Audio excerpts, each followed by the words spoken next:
AJ, what's Gucci, my boy? Hey, so I'm gonna do before you buy first, only because Jake and Falcon usually do a spoiler-free one. So, fuck, Metacritic reviews hates Asian games. I mean, fuck, dude, those damn Asians. I'm kidding. I mean, from what I'm seeing, I mean, I don't know, man. Just like base level, like for you page shit. This is your channel, Max. Do what you want first or last or second. Got you. Appreciate you, AJ. Yeah. From what I'm seeing, man, base level is like there's a lot of people are kind of on the same page a little bit, which is like I don't know. I mean, you know me, hey Max. Why does no one have Xbox in Philadelphia? I don't know. Is this a joke, Dolphin? Why? Why, Dolphin? This has to be a joke. Because it's always Sony and shut the fuck up, dude. Damn, what's Gucci, bro? Yeah, I will say, before we get started, I say this, the Greg Miller and shit is funny as fuck. I will say this, Before we get started, I say this all the time on my channel. Even when it comes to your most favorite reviewer or favorite fat person on the internet, or skinny person, or hot person that loves talking about video games, always get your own opinion. Just in case, things, I don't think things will get heated. I think we all agree that we want this game to do good and we want this game to be successful. From what I'm seeing some pretty average scores across the board from GameSpot and IGN and so on and so forth, right? And I personally love Jake Baldino and Falcon, so I'm going to be watching before you buy first. After that, chat, you are more than welcome to recommend me any video to watch that maybe has a perspective that more aligns with yours. And then, obviously we could just, chill and vibe from there. We already knew the story was shit. We did know that. I just want to explore and ride dragons. I'm a fucking Targaryen. I don't care whose parents got murdered and you hunting down the killer. Speaking of games, of course. Luke Stevens is pretty fair in my opinion. I will say I'm down to watch Luke Stevens. I think I watched his previous one. He is pretty fair. I just put ACG on my watch list. When is Crimson out? Crimson comes out tomorrow. Yeah, I mean, right now though, so like I'll be honest with you. Now that Embargo is up, I don't want fair. You know what I'm saying? I feel like we've gotten pretty fair pre-Embargo, and I will say, me personally, I'm a little fatigued with the fair point of views. I want somebody to tell me pros, cons, whether they like the game or not. You know what I'm saying? Minus like the PR shit and minus the, you know what I'm saying? Like minus all of the, but I will watch Luke Stevens because I like him. He's great. I can't play anything other than Pokopia, but I'm excited to watch you play. Yes. I will say my homie gifted me Crimson Desert. I'm really excited to play it. Other than that though, my convictions were always pretty strong. The no yellow tape has a lot of the reviewers' bad taste. I mean, it's a solid point. It is a solid point. I mean, listen, I think yellow tape can be done extremely well and extremely. I think the yellow tape stuff can be done well, and it can be absolutely done to the point where it looks like what am I, stupid? I don't literally need it to be yellow. You know what I'm saying? Like, fuck, just make POI or indicators that I could go that way, right? So yes, the yellow tape thing is a big topic of conversation with this game, and I'm finding a lot of people like reverting to that as like a point of like, well, that's just because we're like I'm seeing a lot of the yellow tape thing kind of like being used like and weaponized towards like more casual gamers as, oh, well, they need the yellow tape, that's why they're not enjoying this game. And it's interesting because I've seen that a lot, and I will say I don't mind yellow tape, but I do understand where people are coming from when they you know, when they don't want to get their handheld, right? Especially, you know, if you're like an avid gamer and you want to challenge, you know. Um, so I have seen the yellow tape stuff, and I actually agree with most of the people that will enjoy this game will be the people who don't want clues, and you know, at least that's what I'm seeing, right? And my video game podcast, ACG is the only one I trust anymore. I'm down to watch ACG. I say this, play what you feel like, fuck the reviews. I have 4,000 hours with a 3.7 stat game and 25,000 negative stream reviews. Type shit, AJ. You are the living proof of, you know what I'm saying, get your own, you know what I'm saying? Get your ankles wet, you know what I'm saying? Get your nails dirty with the game, right? And you come up with and develop your own opinion on through your own experience, right? I feel like so many times, okay, my biggest issue with the internet is that like everyone's source material often comes from the internet. Sometimes I don't even like to look, like I barely was dabbing into Crimson Desert shit when Windboy mentioned it maybe like 3 to 4 months ago. Before that, I had no idea Pearl Abyss was a, you know what I'm saying, developing this game. It's been 7 years, blah, blah, blah, right? But I do say that I think people go fucking full on internet review crazy. And the one thing I do not like with too much internet surfing when it comes to topics like video games that are very subjective, right? Is that sometimes people get so lost in the fucking sauce that they've been part of so many different Reddit threads, so many different like little communities and YouTube channel videos that they can never. It's just one of those things where it's like, I don't know. Just always develop your own opinion on everything. Don't listen to what anybody says. Listen to it to an extent, of course, right? Because, you know, we are excited about the game. We do want to see somebody, you know, that, you know, has played the game. We want to get fed that good shit. But at the end of the day, you know, if you can, get your hands on the game. If you don't have over 1K hours in a game genre, you can't have an opinion. I mean, there's Drake coming in strong with YouTube.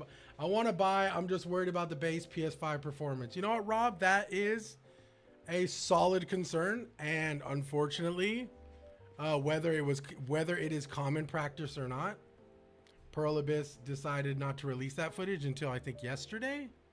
So, I mean, hopefully you get enough on the board for you to make a purchase. So, I mean, we shall see. I'm not too privy to it. I saw some footage. The footage did look a little choppy, but I mean, it is what it is, you know. Base PS5 1080p 60 in performance. Okay, well, there you go. Well, Rob, I mean, I know we are like dropping specs here, Rob, but please do your own research as well. And all reviewers seem to be playing on PC. Yes. I will say, before we get started, I did not like that. But some people, I guess, you know, Embargo's day before is pretty normal. I understand that. I did not like that they kept like some of that information to themselves for a little bit. I understand, let them cook. But you know what? I mean, kind of playing with people's money a little bit like that. But who am I, right? Thank God Crimson Devs is coming out. Not the devs can finally get back to Doka. Yeah, hey, yo, that's what we should really be talking about. That fucking Dokev, dog. Okay, I'm gonna watch the first video of the day, and it's Gamer Ranks. I love Gamer Ranks. I've watched them for years. Jake always keeps it a stack. He always adds some pros and cons, and he keeps it $150 every time. So I'm gonna start with this. Devil's Advocate. It was the same with Cyberpunk 2077, but we trusted CD Projekt Red, and got burned. True. Yo, primero, yo, Sonny, what's Gucci, carnal? All right, before I start this, I need to turn. Before you buy. Okay, we're gonna go before you buy. I'm excited because I fuck with Jake and Falcon, absolutely tough. So let's do this. Before you buy, baby. I can't wait to hear the little noise too. Let me turn it up a little bit. Okay, I'm probably gonna be quiet for most of this because I'm experiencing this the first time. So always watch before you buy when you get home from buying the game. And we're back with another episode of Before You Buy. Oh wait, I am getting echo. Apologies. There we go. I fixed it. Show where we give you some straight up gameplay. Why am I still getting echo? I'm getting crazy echo. Why is that? Wait, let me see something. And our first impression. Interesting. Why am I getting echo? Are you guys hearing echo? Or am I tweaking? No Man's Sky was the same, but they made a comeback. Listen, as long as you stick with your game and you make a comeback, I think you'll be pretty solid. Okay, let me see. About to put on the big TV, my boy. All right, let's do this. I'm excited. The latest games are releasing. It's me, Jake Baldino, and today. Ooh, yeah. Why am I getting? Excuse me. I'm so sorry. I'm getting a weird audio type of interface here. Let me fix this really, really quickly.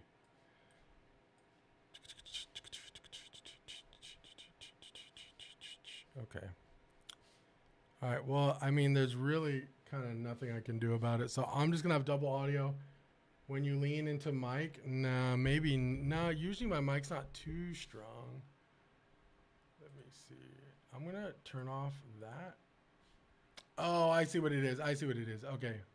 My apologies. Okay. My apologies. Okay. There we go. Okay, that should fix it. There we go. Okay, we're good to go. Let me know if I need to put a louder, chat. Before You Buy, that show where we give you some straight up gameplay and our first impressions of the latest games releasing. It's me, Jake Baldino, and today we're talking about Crimson Desert.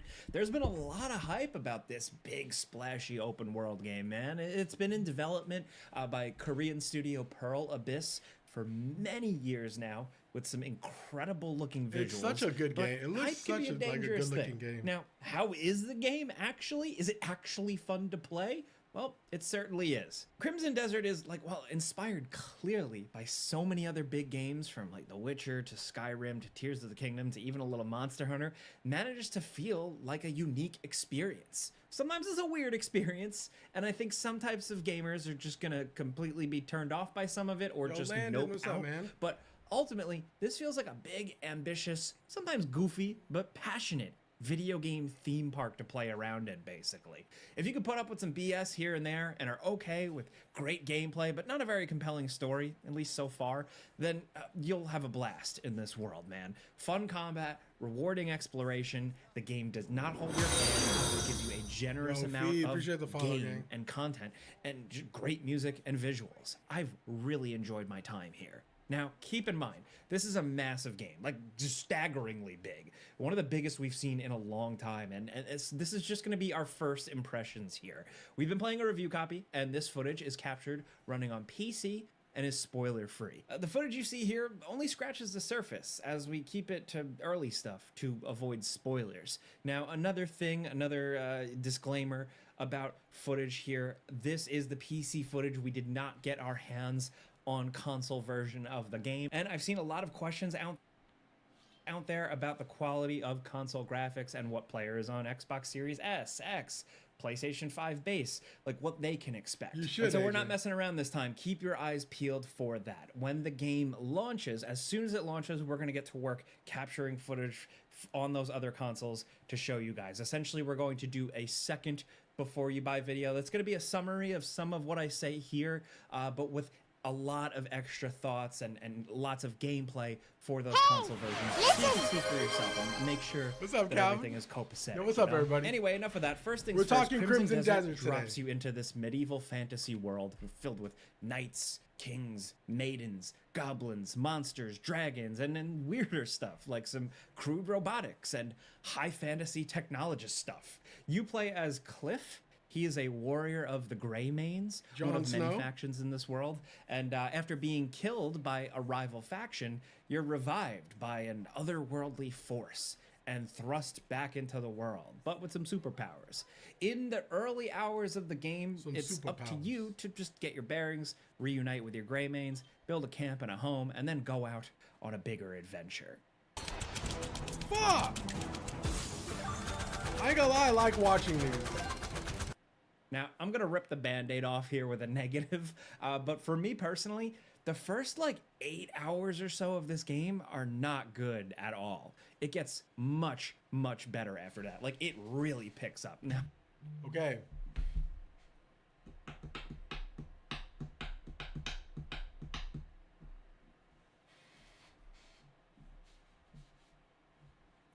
This fool Calvin said 8. Okay. I'm seeing a similar experience here to like Kingdom Come Deliverance. And I am asking fuck, dude. I'm asking myself this. Does Max 8 hours, bro? A whole work shift. Okay. Does Max still have it in him to get through 8 hours of a game before it starts picking up? Now here's something I want to talk about too. This isn't the first time I've seen this. There was a Spanish dude called Revenant who like leaked. He got the game early, and he leaked a bunch of stuff. And he said the same thing. He said there is a steep 8-hour learning curve that can be pretty rough. Now, my biggest question is, do I have it in me to do that again after playing a game like Kingdom Come Deliverance so recently? Okay, I'm gonna Jesus. hours or so of this game are not good at all. It gets much, much better after that. Like, it really picks up. Now, I know hearing that, I know some JRPG fans know what I'm talking about, but for some people, this might come as a shock. The game just has so many gameplay systems and mechanics that it takes hours to slowly introduce you to all of it. Like, it trickles out. And even then, it actually manages to gloss over some things. There's going to be stuff that they don't explain to you. Look, if a game has a lot and it takes a lot of time to explain it all, that could be fine, I guess. It's not the game's fault. It's just that the quests they give you AJ. the things you need to do, are all just pretty boring. The game has a lot of weird, nonsensical moments that feel like disjointed, like stuff was cut from the game, or maybe it's just put in place to like annoy you or slow you down. Your motivation is basically very little, and the game gives you minimal story reasons to really care at the outset. I was nervous, kind of thinking to myself, like, you know, what's the big deal with this game? This seems kind of lame. But I stuck with it, and once this game opens up, it really opens up, and it's a ton of fun.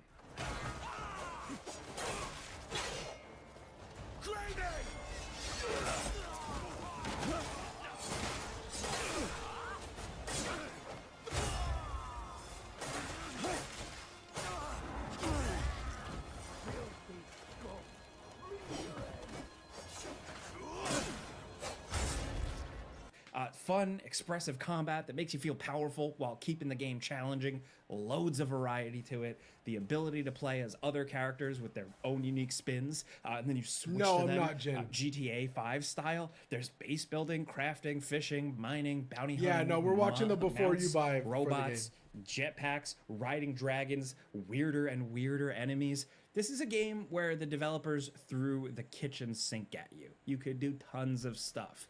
And I've talked about games like this before. But the difference with a lot of other games we've mentioned in the past that take this approach, here in Crimson Desert, most of it doesn't feel cynical or half-assed or including so much just to check boxes. Most of the systems here are done right, and they feel good and are nicely implemented, down to like chopping a tree down or placing a table in your house, to the feel of a parry or a horseback controls. Ooh, I love parrying. The biggest thing, I think, is combat.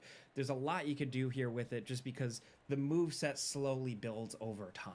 You have a block, parry, light attack, heavy attack. You very quickly get a kind of force push ability that expands into more, and you know, you think that's it. It sounds pretty simple, but the moveset expands greatly through your magical abilities, but also through a pretty damn solid skill Invisible tree with horse, lots of nanny. different things to unlock. As much as it's a very hack and slashy style game, there's a surprising amount of like ability combos you can stack on one another and just pull off some really cool shit that makes you feel powerful.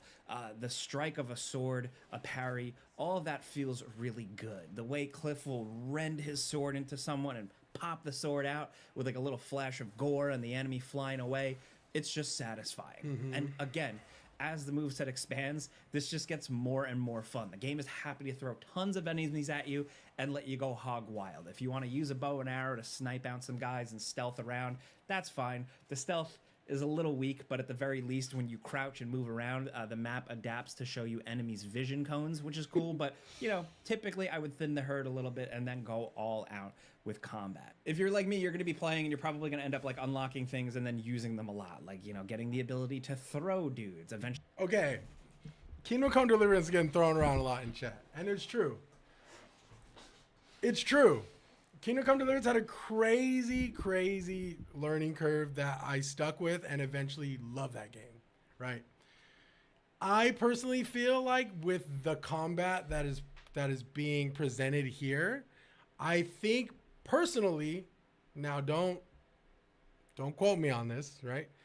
I think a lot more people can get through 8 hours of a steep learning curve to get to this kind of combat. Kingdom Come Deliverance combat was like, trust me, it was like go through 8 hours of learning how to do all this shit, and then it's like the combat wasn't even like, you know what I'm saying? The combat in Kingdom Come Deliverance 2 was not casual gamer friendly. It was not newcomer friendly, right? I still stuck with it. I personally feel like this game's combat is going to be really good, and I think a lot more people will be more obliged to endure the 8-hour learning curve. At least my personal opinion. Bro, that first stream, I feel like at the end, I was the only person here and clicked for him. It was low-key great to see. I mean, yeah, no, it is. I think you're going to go through the first game. Go Twins type shit, Isaiah. You know what I'm saying? But yes, I mean, basically what he's saying so far is the first 8 hours of Crimson Desert is a little rough. Appreciate the follow. But he's saying that the combat is really good, which is one thing that we all kind of knew. You know what I'm saying? So it's like, let's see what else he has to say. The ability to right? like choke slam clothesline. Appreciate the follow, Omega. Magical abilities like a ground pound and just like all kinds of effects you can stack on one another. So again, combat with a pretty simple, straightforward foundation that gets surprisingly complex. And that's a big part of what I'm saying here is like, you know, when the game really opens up, it gets a lot more fun because you get to just do all this wild stuff. And how all these systems, again, starting with small foundations and building upon that, all kind of lead to fun player experimentation. The game's not holding your hand, it's letting you just figure out what you can do, how capable you are just by messing around, kind of like figuring out your favorite tricks in like, you know, Tears of the Kingdom or something like that. The game has a lot of moments. Tears of the Kingdom is getting dropped a lot. Not to mention the fact that like while Cliff is very much a sword and shield type of guy, you do have some weapon variety there as well. And then switching to other characters to get another different flavor of combat. They don't feel half-assed. They all have their own movesets that are fairly well thought out. As much as Cliff is the one you're going to stick to, these characters don't feel like an afterthought gameplay-wise, at least from what I have encountered so far. The combat's really strong, but also like the movement, which then encourages the exploration. Running around as Cliff is great. You have a stamina meter, and you can upgrade that slowly over time, thanks to that good skill tree I mentioned earlier, but Cliff also has this like really cool glide ability, and then it's not just a glide ability because you can upgrade that to do a variety of things like rocket forward, and again that relies on your stamina. So the more you upgrade that, the better. But riding horseback you guys, is really I'm good not because not only can you Crimson engage Desert right in now. combat while on I'm the watching horse, but the horse before has you a buy drift video. ability, and the horse can be upgraded itself. It can also be outfitted with. Yo, you could different drift with the horse? They really thought of a lot here. 10 out of Everything 10. has a little subsystem. And in terms of loot and stuff like that, so far I've really enjoyed how it all works, how it all goes down. You visit lots of shopkeepers, there's tons of resources, and getting different loot feels substantial. Yeah. You get Well, to we're very talking quickly about Crimson. outfit We're like Cliff talking about with like a what lot we of think the interesting game stuff. is. And not only that, you get to upgrade those things over time at a smithy. So if you have a sword you really like, you can lean into it for a while by upgrading it. You know, you have your head, your cloak, your armor set, your gauntlets, your feet. You want to file free? Motherfucker, dude. At least he's making money. And then along with that, you can also dye certain parts of all these Okay, I clothing will items. say I don't like this little items menu here. There's a whole lot of shit in here, dude. You know what I'm saying? Imagine not having you. I don't have YouTube Premium, dog. Wait, how much is YouTube Premium? Yo, there's a lot of shit in here, bro. Like a candle, a ring. We got spam in here too. That's a lot of inventory. For an added little bit of customization. And again, all this loot, all this stuff from like visually to just the feel of it, it all feels substantial enough that I found myself very carried along by it. I was very fixated on getting better stuff. Because the game world is so massive, you're going to want to explore because you're constantly going to be stumbling upon weird stuff. And I found myself very frequently just looking for that next thing or just picking stuff up and trying to understand it. That being said, like the loot system and like the inventory system is a little messy.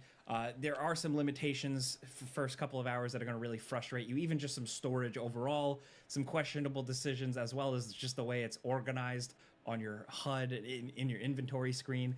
Some of that stuff I wish was a little stronger, a little less messy, because some of it can be pretty frustrating. But again, when you're out there and you're looking for stuff, one of the best aspects is also how this ties into faction quest lines and stuff like that. So you get all these missions, they're all broken down by factions, side stuff, bounties, the main quests, and you know how that branches. But a lot of the town areas have their own special place where you essentially get to cash in all the goodwill you've earned by doing side quests for random citizens. These special contribution shops are like their own separate currency. You earn contribution points by leveling up these quests and stuff like that. So you're actually able to get some really cool special loot from these contribution shops, meaning it actually entices you to want to pick up those random side quests. You see some little goofy guy on the side of the road with a problem, you want to help him because it'll contribute to that currency and then you'll get cooler stuff. So just like a good loop in terms of encouraging you to do quests, encouraging you to look for loot, and it's great in a world this big. I haven't seen all of it, but it is incredibly dense. A lot of biomes, but a lot of sub-biomes as well that are just insanely detailed. The draw distance in this game, and I know I'm playing on a high-end PC, but even still, the draw distance in this game, the distance, the detail you could see far off, is unlike anything I've seen in a game before. This game, when you start walking around and exploring, it really does feel like this kind of next generation. That draw distance from is a technical impressive. standpoint, and just the amount of stuff crammed in it. You really did ask for it.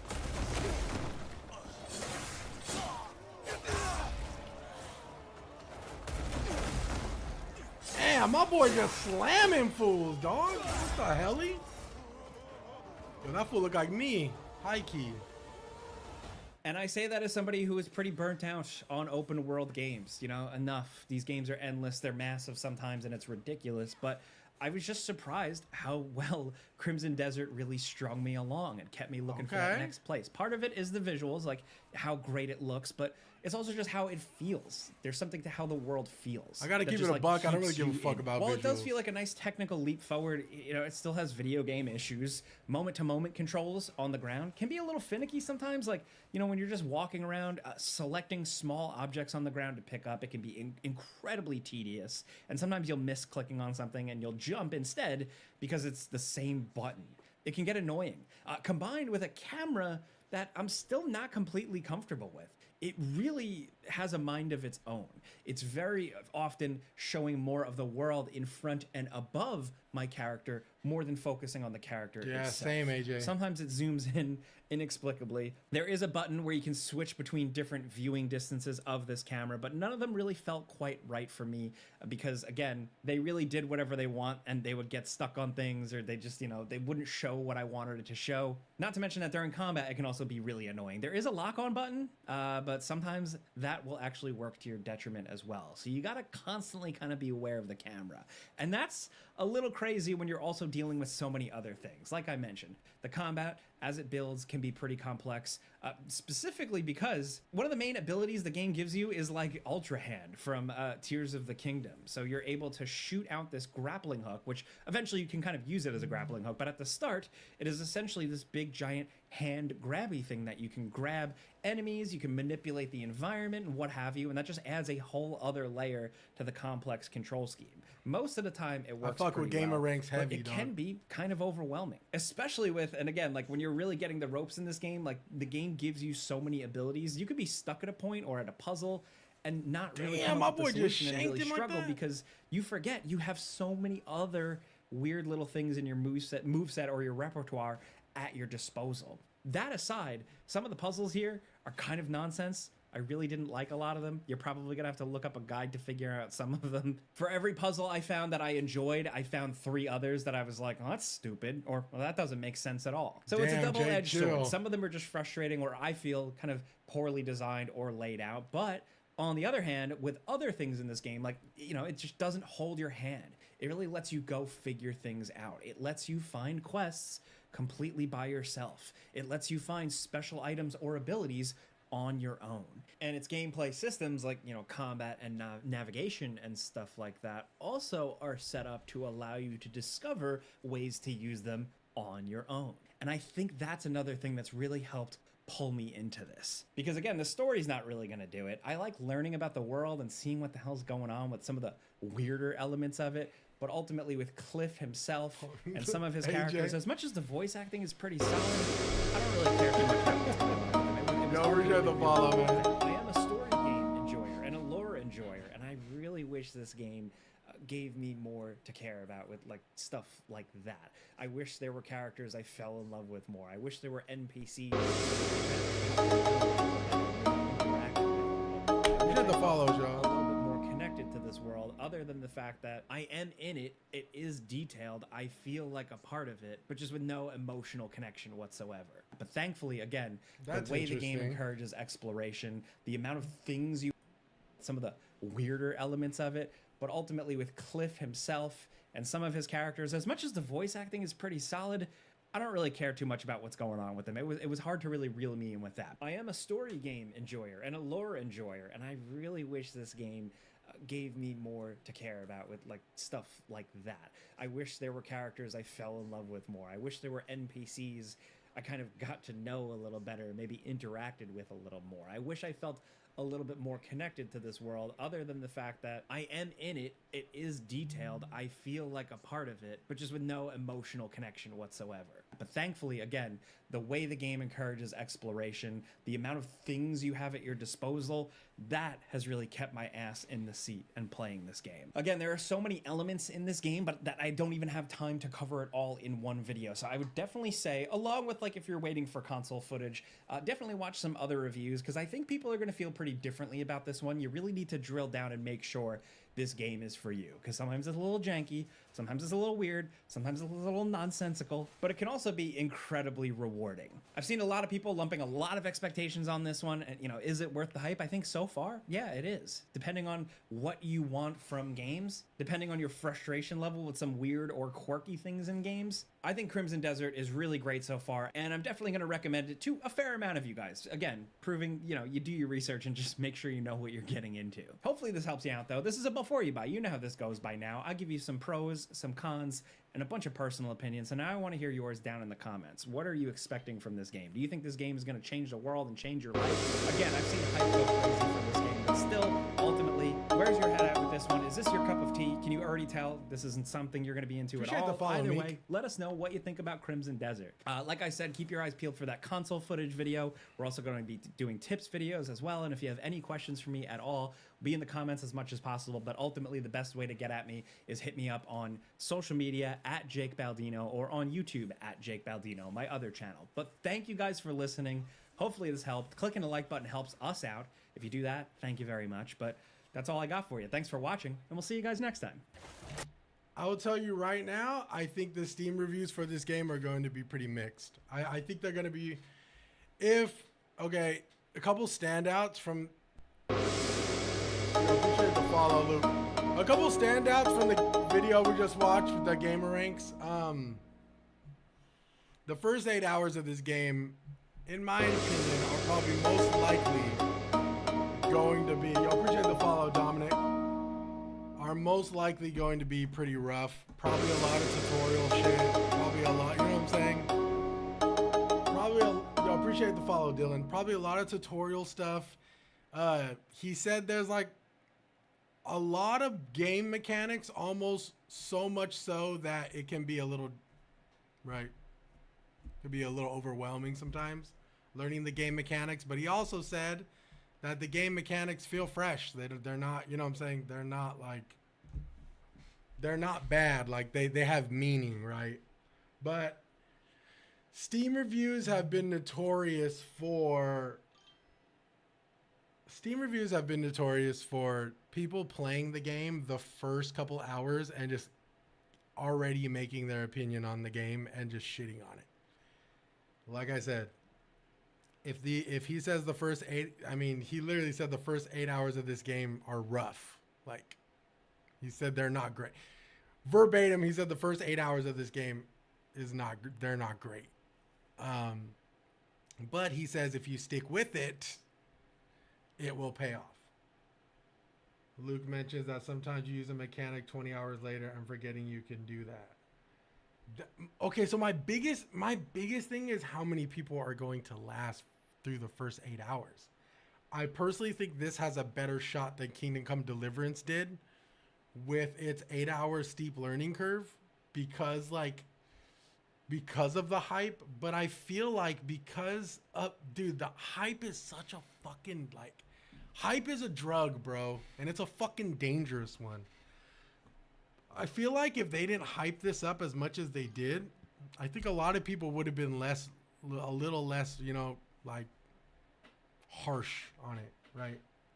But I will say, it's not just the people hyping this up. The marketing team for this game hyped this game up crazy too. So it's 8 hours is a lot.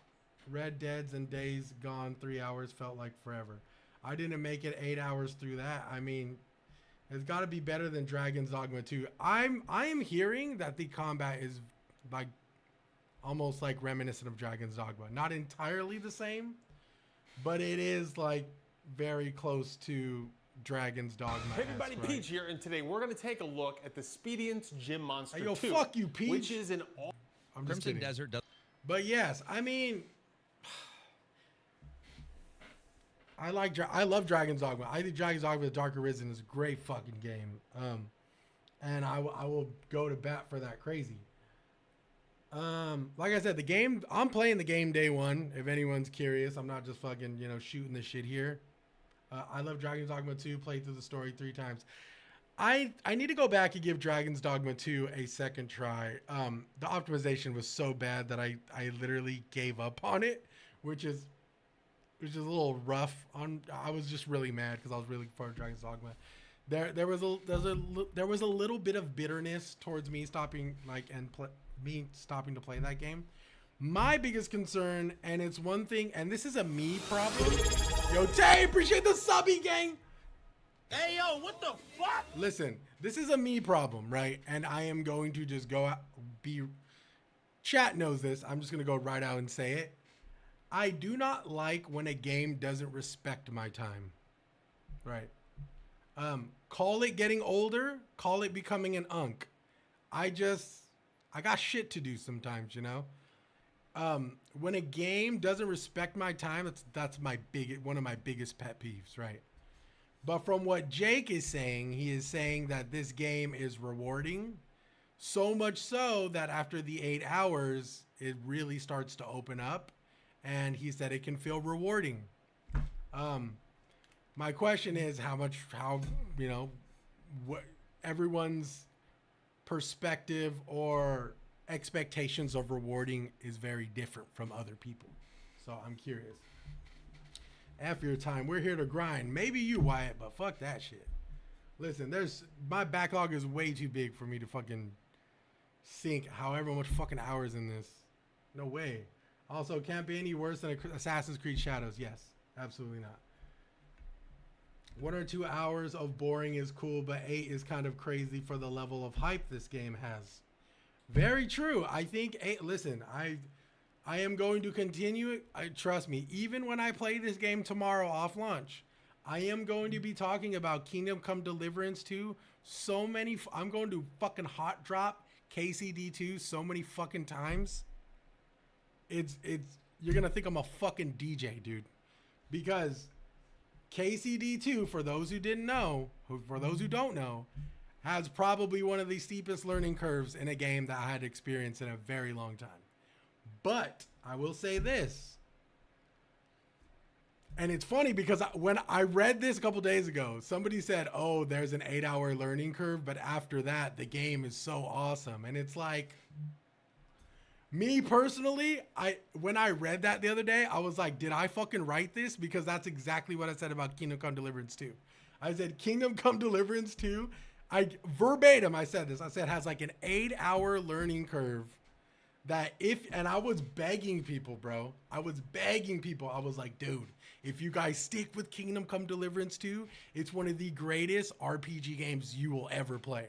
And I was pitching that, dude.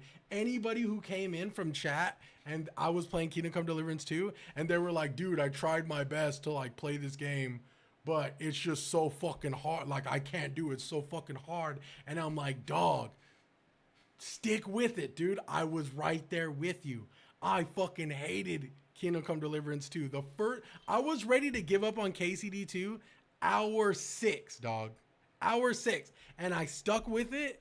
And after that, I kid you not, like borderline horizon of like hour 8, I was like, oh my God, I'm fucking addicted to this game. This game is crazy.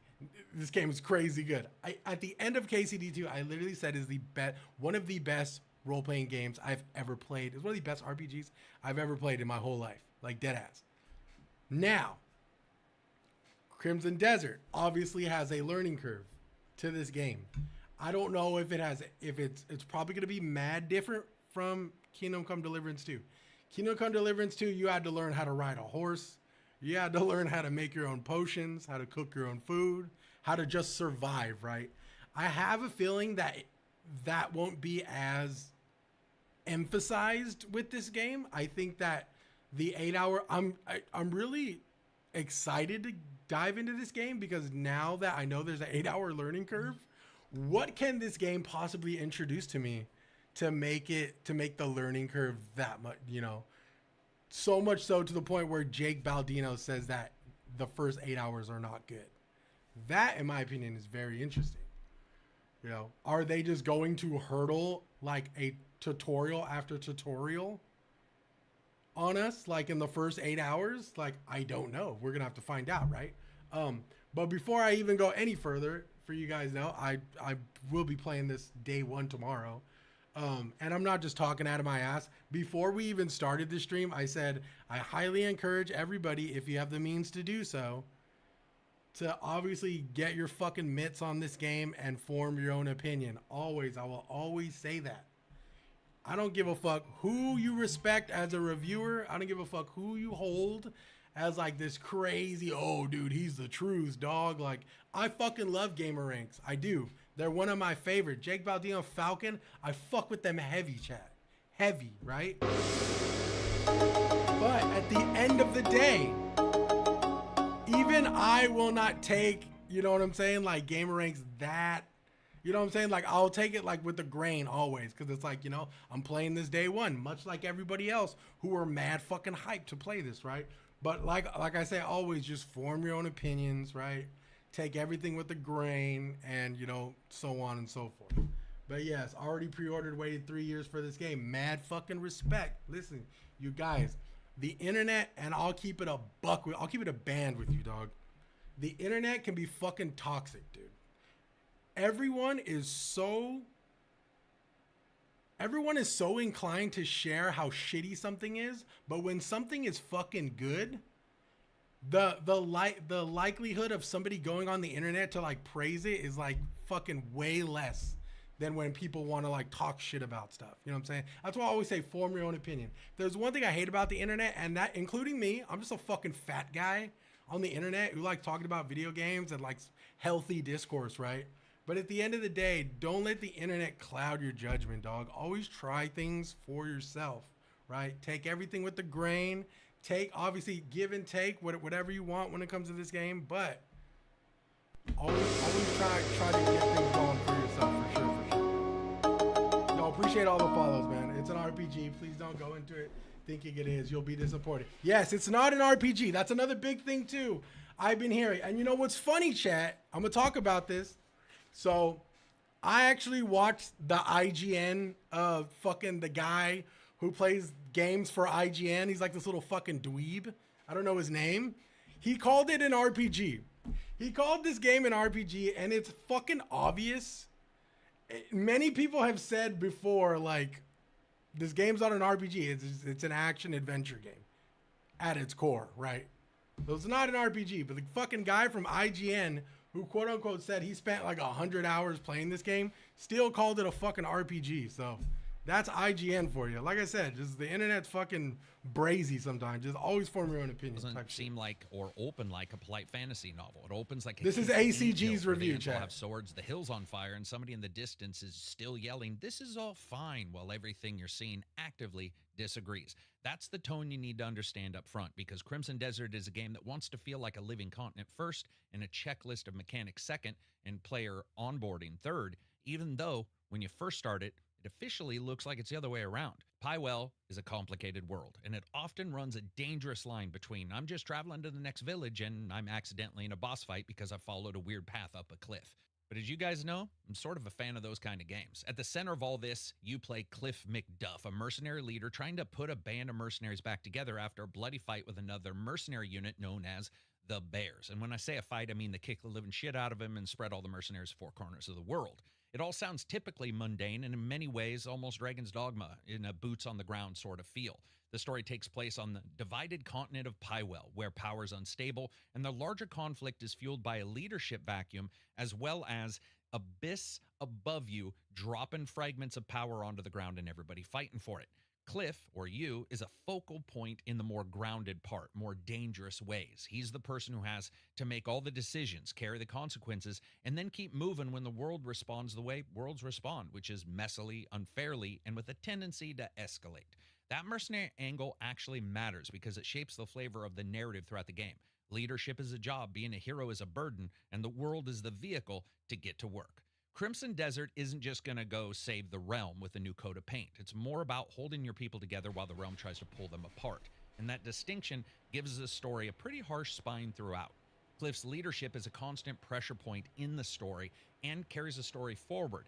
It comes from being dragged into conflicts bigger than you and then discovering that the only way out is to become competent enough, whether it be politically, physically, emotionally, to carve a path through it.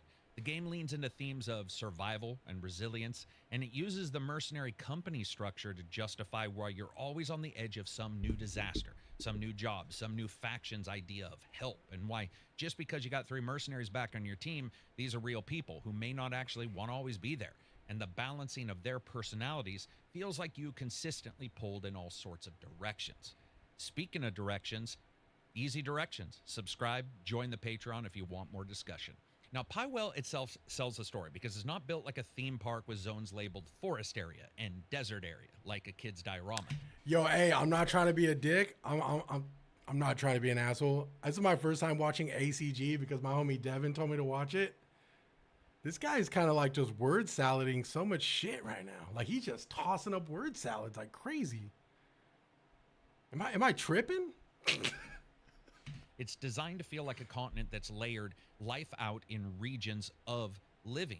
Rural areas slowly show more signs of civilization as you approach towns. Settlements feel like they exist for reasons beyond you just going in and getting a mission here or there. And stretches of wilderness don't just sit there. I'm gonna keep it a buck, bro. It's like he needs some tone in his voice. Like I'm not trying to fucking. I know I'm nobody, bro. This guy's probably bigger than I am.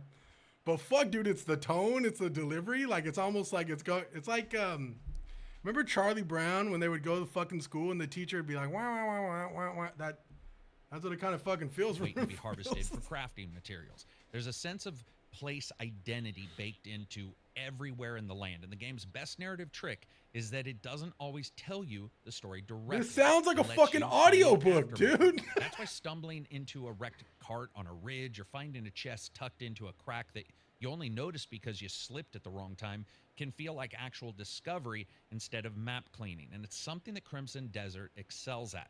The story doesn't just live in big cutscenes and main missions either. It's also delivered through how the world reacts to you. Oh, this is cool footage, though. Gate knowledge in ways that feel like you're learning the world rather than simply consuming it. The game has an obsession with knowing as an act and not a checkbox. What the Locations fuck don't does always that announce themselves with mean? neon signs. Sometimes you have to look, hold your gaze, and let the game acknowledge that you're paying attention. That matters because it makes the fiction I'm feel fucking thicker. done. What It's the not fuck is just this that fool you talking arrived, it's that you about? noticed. Maybe I'm It's not dumb, just chat. that- What does it's this because mean? It makes the fiction feel thicker. It's not just that you arrived, it's that you noticed and observed. It's that Cliff is just that kind of guy. He has to pay attention to keep the people alive around him. That's a subtle but powerful difference. And one of the reasons the world's mystery keeps breathing even after you've spent hours in a region. And sure, if you're like me, you're sitting there going, how Ooh. does Cliff, a mercenary leader, wanna ride a past bear. the age of knowing better, not know what a damn butterfly is, or a pod, or wine, or a particular sword? But that dissonance is where the game treats the player to the best parts. It's just overall true discovery as a system and not a means to an end. Whenever you decide you actually want to stop doing crimes against wildlife and return to civilization or help somebody out. The game Bro, also this is like- understands that modern players are basically time thieves, not because we're immoral, but because we have a limited lifespan and some people have backlogs. So it gives you some quality of life touches like rereading missed pop-ups through notification menu, a searchable help guide, and quick access menus that Bro, allow I don't for you to like this, pull dog. something up and look at it quickly. And the game's early inventory expansion is also, strangely I enough, feel like tied I'm in, to like, townsfolk and purgatory helping right them now. out. It's a small gameplay loop, and it's actually a little bit smart. Learning the ropes of carrying people's burdens and learning how to carry more yourself tied together. If you want to carry more, you have to Yo, engage. Leonardo, appreciate the follow. I like that. Now, overall, you can still buy more inventory as you continue the game, but I did like the way it sort of onboarded you in that way. There's also a narrative here that's massively. Yo, appreciate the follow, Brian. Yo, Yo, what the fuck is going on, You dude? sometimes have to parse on your own. I'm gonna give Crimson him, like, Desert one more is not minute. trying to be a book. It's trying to be a full contact playground, and that means the moment you stop talking about story and the abstract, you're immediately talking about Appreciate the human follow, systems Flash. and the way the game insists you interact with the continent like it's a physical place rather than a backdrop. For example, exploration.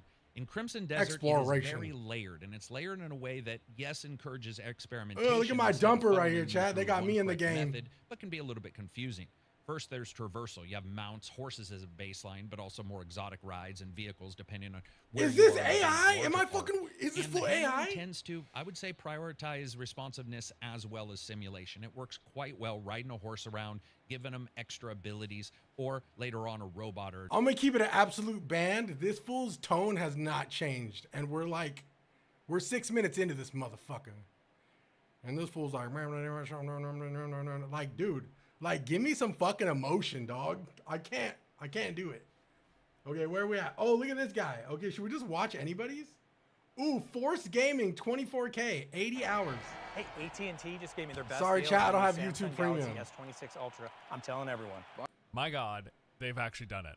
I almost can't believe it, but it's true. Crimson Desert is actually very good. I've been playing this game obsessively for the past couple of weeks, sinking a little over 80 hours. It's the same guy? No, I'm just kidding. And still, I can't get enough and totally intend to continue playing. Oh, don't hit her. For some time, as I'm just having loads of fun. I will say, the game, it's definitely not going to be for everyone, I'm sure. Like, if you're looking for a deep, engaging storyline with interesting characters, dialogue, and impactful moments, this really doesn't seem to be it. Or if you want, like, intuitive, easy to understand mechanics, that's a no. And if you've come to expect your games to have many of the modern day quality of life conveniences, you are also probably going to be a bit disappointed. However, if you Fuck, just that's a want banger. a straight up open world fantasy adventure with engaging combat, extremely challenging boss fights, interesting Ooh. points of interest, a highly interactive world, head scratching puzzles, loads of hidden secrets, more mechanics than you could even know what Oh, to look do at the with, kitty. along with all of the shenanigans of a sandbox game. Sheep rescuing, barrel exploding, chimney sweeping, bandit smashing, horse disposing, waterfall cave denying. Then damn, dude, this game might just be for you. It's certainly been for me. Again, Crimson Desert, not without faults. So There's this guy's the absolutely things that are demographic beyond here. the story that He will be likes a drag it. for many people, I suspect, including the overly complex controls and absurd quantity of systems and mechanics that are easy to forget and oftentimes hardly explained. However, for what it does deliver on, which is a lot, it's been just right for me. Like, this game has been a pleasant surprise and delivered an incredible amount of entertainment over these past couple of weeks. Some people will bounce off often say, I don't get it. For others, though, I think it's going to be like an all-time favorite memorable gaming experience. It's definitely been for me. This is hands down one of my favorite games of this year, if not of the past couple of years. I'm enjoying it that much. Yeah, I really like Crimson Desert. I really do. Now, I kind of hit you with a bit of a shotgun blast description in the intro there, but let me explain. At its core, this is an open-world fantasy action-adventure sandbox game. There now, it is. I personally That's what would it throw is. RPG in here as well in the description because there are enough systems that line up with what we come to expect, like a gear with stat bonuses and attributes, various progression systems to work towards, a branching skill tree, character relationships that can be built, and so on. But for whatever reason, the developer has tried distancing themselves from the RPG label. I don't quite get it, but I guess they don't consider it one. So either way, though, big open world game, lots of stuff to do, and I mean a lot. I don't think I could possibly overstate just how many systems features. Yo, look at that! This game, it is absurd. It's almost been a meme coming up to the release of the game, like, oh, what systems does Crimson Desert have? Yes, it's got all of the systems. It's got all of the things from all of the games. In fact, even at the 80-hour mark, I am still regularly being introduced to brand new gameplay systems. Okay, bro, he's at the 80. Okay, he's at the 80-hour mark, and he's still getting introduced to shit. Okay, maybe. Okay, like I said, I'll reiterate. Maybe I'm the problem. Maybe I'm the problem. Maybe I'm the problem, but that kind of doesn't sound. That sounds like a lot, dude. I'm going to be playing this tomorrow for sure. I bet he's being paid. Yeah, no, I'm definitely. I have to be the problem because 80 hours. Fuck. He lying 80 hours. Still new mechanics after 80 hours. Damn, bitch. Yo, Frosty, you think I'm the problem? I'm probably the problem, That's okay, though. But listen, different strokes for different folks. Most people will be like, oh my God, we still got some more gameplay after 80 hours. Let's fucking go, dude. It's possible he was just wandering around, though. Very true. Very true. Takes 200 plus hours for 100% complete. I'm not 100. Listen, okay, I'm going to tell you right now. I'll tell you right now what my mission is with this game. I will obviously do side stuff that is like catered to like whatever move or weapon I want to get. If I run into a boss, you know I'm fighting the boss. And I'm not gonna go. You appreciate the fucking follow, 808s. 808s and Heartbreaks with Gucci. Listen, if I come across a boss in the wild when I'm playing, I'm fighting that boss. I don't care if it takes 8 hours. I don't care if it takes 10 hours. I'm fighting that bitch. You know what I'm saying? Because I got a whole lot of pride, right? So I'm fighting it. But I am going to try my best to just streamline the main quests and let's just see if we can get to the end of the main quest. If I go out into the wilderness, it's gonna be another Kingdom Come Deliverance 2 moment where I'm gonna be like, holy fuck. I'm getting lost in the sauce, you know what I'm saying? Mechanics, it just keeps on going. And I've spoke to a lot of other people who all I want to buy it, but I'm scared. Listen, Charles, it is very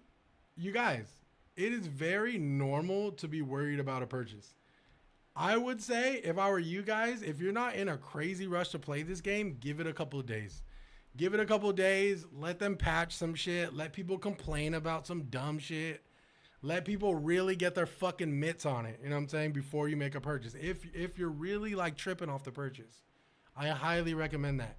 I was fucking gifted by one of my really close friends. Fucking God bless his soul. I love him so much. He gifted me a copy, but I did not pre-order the game.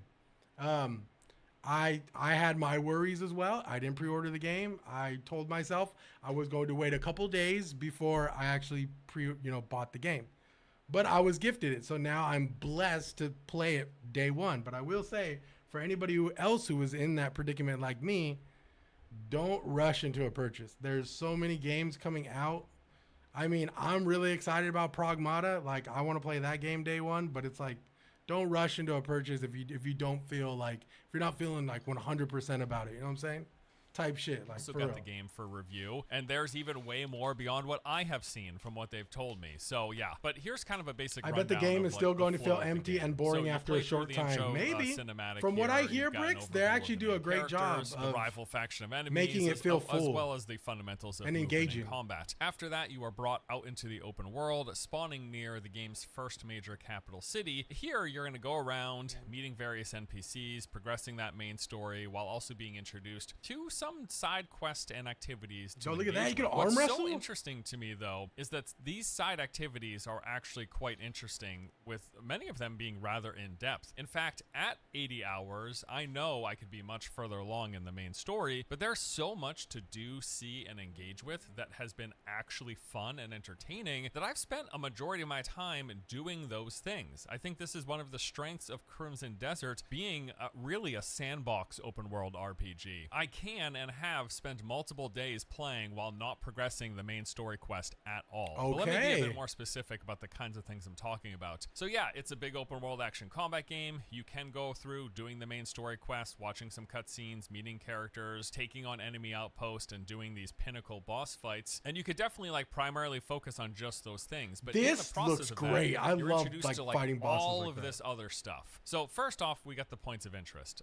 The game's pretty densely packed with a variety of POIs to explore. Some of these will just be spots you can kind of root around in, collecting stuff, which I will add here. This game has like an I agree, impressive Secret. level I agree, of Secret Sauce. interactivity. You can interact with pretty much every object that you see in the environment. Like if you look at a table and there's 3 mugs, a few eggs, a plate, and a piece of bread, you can individually pick up all of those items. You can Yeah, pick up Zero, I barrels feel and the sacks same. of I played the flour, moving them Pragmata demo around and or I loved throwing it. them. You can open and close windows, climb through open windows. If you come across a weapon rack and you see multiple swords and shields and stuff, you could individually pick up every piece of gear. It's pretty much near Bethesda levels of if you see it, you can interact with it, move it, Ooh, or pick it up. that's So yeah, interesting. some of the points of It's the first interest time you'll I've go heard into, that. it'll just be some items and things you might want. Maybe you'll find a few valuables, a couple of recipes, or even a treasure map.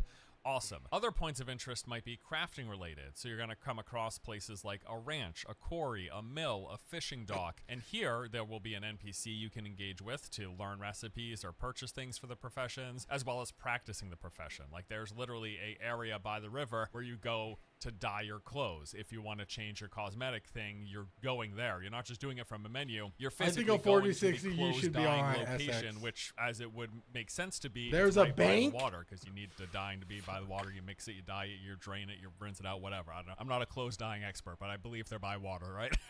And then you've got all those things like caves, ruins, temples, and other ancient structures oftentimes built into the environment. A lot of these areas are going to have hidden secrets worthy of uncovering. In fact, This all much looks of the really best cool. gear that I've found and am using has been from solving puzzles. You can in invest places money? like Can you buy these. stocks And in then this you've got all game? of the military-related points of interest, like the watchtowers, the camps, the forts, and the strongholds. Early on, these are going to be filled with one of the various enemy factions, and I say one Look because at there this. are Okay, many- dude, look at this shit, bro.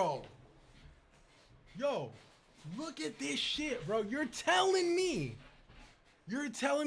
base console's gonna be able to run this shit? There's like fucking 18 dweebs on the screen right now. You can invest in gold in this game? Oh, let's go, bro. Yo, we got like 18 fucking guys on screen right now.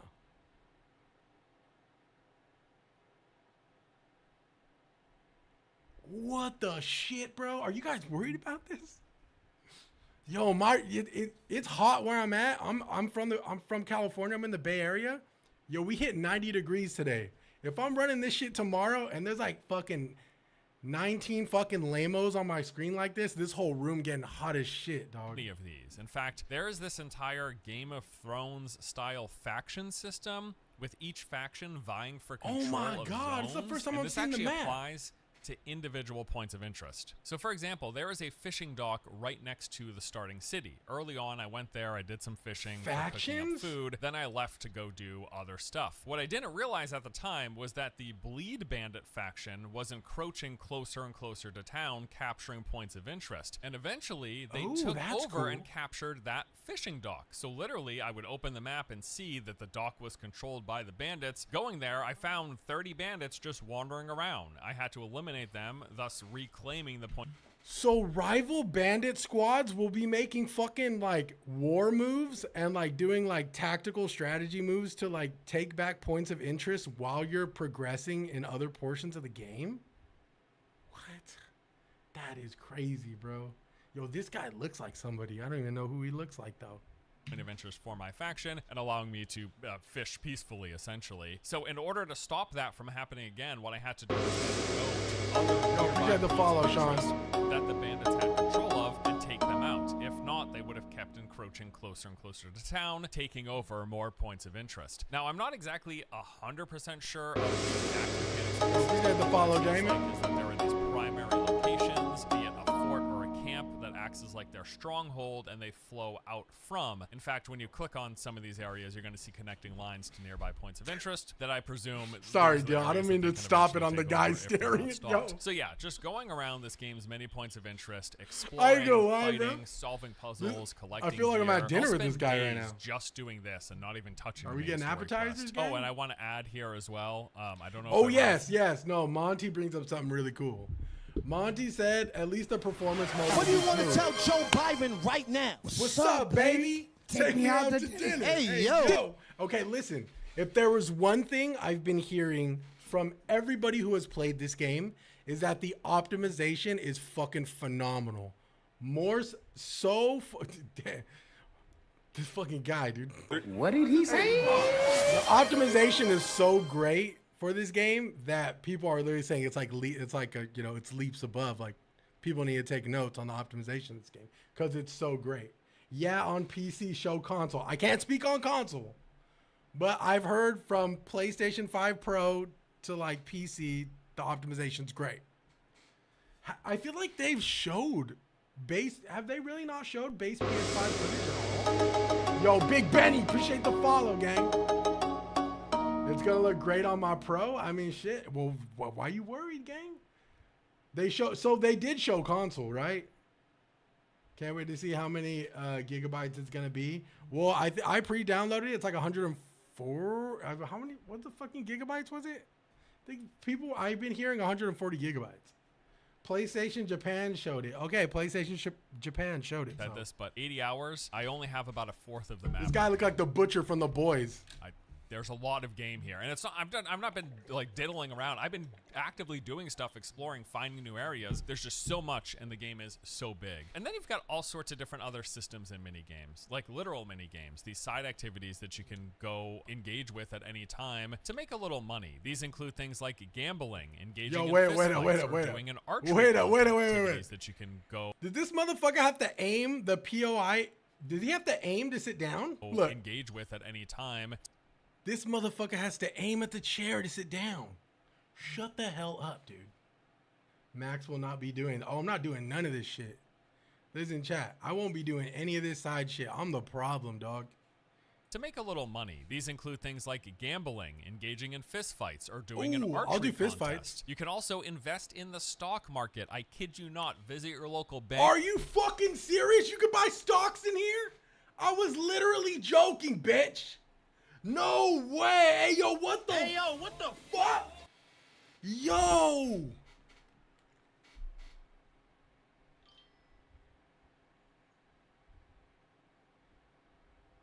You can actually invest in this game. This will be an off-stream game then. Honestly, dog, I don't know. We'll see. Can Crimson Desert do that? I mean, fuck. I guess, bro. Set up a box and you can literally invest and decide, do I want to do low risk, medium risk, or high risk, and enjoy your returns over time. As long as the market doesn't completely crash, who knows? I haven't seen it happen yet, but maybe. Maybe if the bandits roll back into town, the market collapses.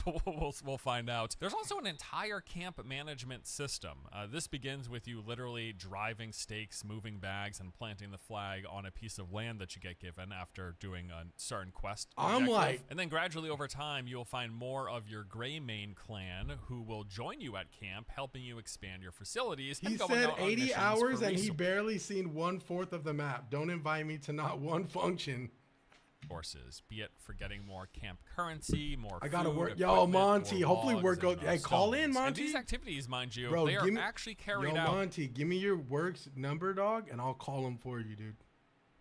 In No, the Dylan, I'm world not by playing your this. companions Yo, in D-Dog, real I ain't playing time. this. So if you send 4 people My homie out Carl to the is, nearby though. chicken farm in town to harvest eggs, if you go there while they're on their mission, you will actually see them working. Like, you'll see them going through the chicken coop and picking up poop and stuff. Like, it's actually something that they do in Black Desert as well, and I'm glad it's made it into this I'm game 'cause excited it's a to really invest in cool- gold and maybe it clean helps some add to the chimneys. immersion and sort of just the immersion of the space. There is an entire crime system in the game, so say you attack a citizen or damage someone's property, this sends out an alert in this ringed area, and should you not leave that zone in time, Chat, we're or should you speedrunning be Crimson spotted, Desert, a day bounty one. then gets placed on your head. However, if you want to live the life of the criminal, you can do it. As you kill various bandits, you're going to collect these. Okay. Listen, TikTok can't see this, but I'm gonna slide it over. I'm gonna slide it over. This shit right here, chat. The inventory looks fucking insane. Look at this shit. Look at all that fucking malware right there, dog. What is that shit, dog? Look at all that inventory clutter, dude. That shit's crazy. You got like a potion in there. There's an egg in there. Scribbled up pieces of paper. Fuck, dog. Yo, that, I ain't gonna lie, the inventory in general just makes me a little fucking, just a little bit nervous. Just a little bit. Nothing crazy, though. Promise, nothing crazy. That enable illegal activity, then letting you sneak into people's homes and steal their Yo, Paw Daddy, what's Gucci? Appreciate the Or follow, you can gang. play a bounty catcher. There's going to be bounties. Are there with- ladies of the with night these in little this game? flyers I mean, placed if we around can town. invest You in actually gold, physically pick I'm up sure the we can flyers, invest in some of that ass. them, You know and what I'm then saying? getting the bounty then added to your quest log, and then you go track them down, Yo, beat Greg, them up, appreciate the pick them follow. up, and carry them on your horseback to the nearby jail, delivering them, collecting your reward. You can be the criminal or you can be the bounty hunter, whatever you want to be. I don't know. There's a whole system of befriending animals, essentially petting and feeding any dogs and cats that you find anywhere in the world, as far Potentially, as I you can tell, could will fill invest up in a gold, meter of their kind of get a relationship sweet to you. ROI, a Once that return on meter is investment, and completely just- full, they can just become go your get some companion. ass, you know what I'm saying? At that point, they're going to just follow you around. What the fuck looting was that? bodies. They won't pick up. They're gonna just follow you Brown around, dog. looting bodies. They won't pick up absolutely everything super quickly necessarily. But say you're fighting a bunch of enemies while that's happening. What you're was gonna that get interface at right that there? point, What is kind this? of relationship to you? Once that meter is completely full, they can become.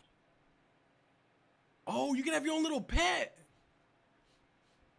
Oh, I'm getting a cat for sure. Look at this, chat. You can unlock your own little perro, dog. Interesting. Your companion. At that point, they're gonna just follow you around, looting little bodies. swamp puppy, dude? They won't pick up absolutely everything super quickly necessarily. But say I you're don't know. fighting a bunch of enemies while that's happening. You're Yo, gonna get Linder, items appreciate picked the up and follow rather on than the having to Twitch, manually gang. Do it if you have a dog or cat companion with you. You can also tame many different types of animals to ride as mounts. Each one of these will come with their own stats and unique perks. Some of these are even combat related. So This far, game I have ceases only to found amaze me, dude. horses, but I do know in the game you can tame things like bears, tigers, and eventually even dragons to claim and ride as your own mounts. They're like And then 30 plus the puzzles. companion types, I believe. There are Sheesh. so many different types and just a huge plethora Kinda of look like puzzles in Monster this Hunter. game for all sorts of different things. I've actually heard some reviewers say there's some Monster Hunter type of mechanics in this game. Not sure what that means. I won't speak on it. But I have heard that Monster Hunter has been like in the elixir that is this fucking game. You know what I'm saying? You've got platform. So you're not wrong, puzzles, Malachi. Especially in the Abyss, which is kind of the sky island location. There are object matching puzzles. There's finding missing pieces and putting them in place. There's moving levers to try to engage a system. There are using abilities at key locations. There are a lot, Yes, sir, Calvin. a lot of puzzles. Expect to be spending a lot of time solving puzzles in this game, and a interesting variety. There's even those 9-piece puzzles where you move them around to try to get the image to look proper. You know what I'm talking about? I don't know. It's like a painting Ooh, of I a like watchtower. these. and These you make gotta me move feel the pieces smart. around. I ain't And gonna so I lie. actually ended up going on Google and looking up how do I do these 9-piece puzzles where you move them around. So now I know how to do those puzzles. We're in definitely this not next game. Lots of glazing puzzles in this fried. game, and they're absolutely worth doing because they're either going to give you something We're like actually a being valuable mad resource of critical, dude. currency. There are these skill point artifacts. But then my which game turned to is shit. What it is skill points for your skill tree, and then also also a lot of good gear is hidden behind puzzles, having to find your way in a room or past some objectives. So lots of puzzles, try to complete them because it's almost That's a good point. A lot of people, when a game gets 7, that's above average. Fucking dweeb. You know what I'm saying? Like, I feel like a lot of people be like, oh my God, I got a 7. It's fucking dog shit. It's above average, dog. Like, if I got a 7 on a test, I'm going home like, fuck yeah, bitch. You know what I'm saying? Like, it's a 7, bro. 6, 7. Shut up, RR. Like, bro, if it got a 4, talk your shit. Easy, talk your shit. I don't care. Fuck, if it got a 5, talk your shit. A 7 is like, come on, dog. It's a 7. You know what I'm saying? A 7 is like a great, like, I don't even want to say decent. I feel like a decent game would be categorized in like 5 or 6. A 7 is like, hey, it's a pretty good game. Like, that's a good game. It's a great game, dude. It's a 7. It's not like, oh my God, stop fucking glazing it, dude. It got a 7. Ways totally worth your time. So yeah, that's just kind of like, that's not even everything, but that's kind of an overhead view of some of the notable things that I wanted to share with you about the game's People be tripping, bro. nature, I'm the telling you, points of dog. interest, and the People different be kinds of smoking too much of systems that and internet, games dog. and mechanics that you're gonna come across. High guard One got an big 8, selling so point of maybe this not game put that too I've much trust in absolutely score. loved I don't as put well shit is in the scores. combat. It's a fairly deep system.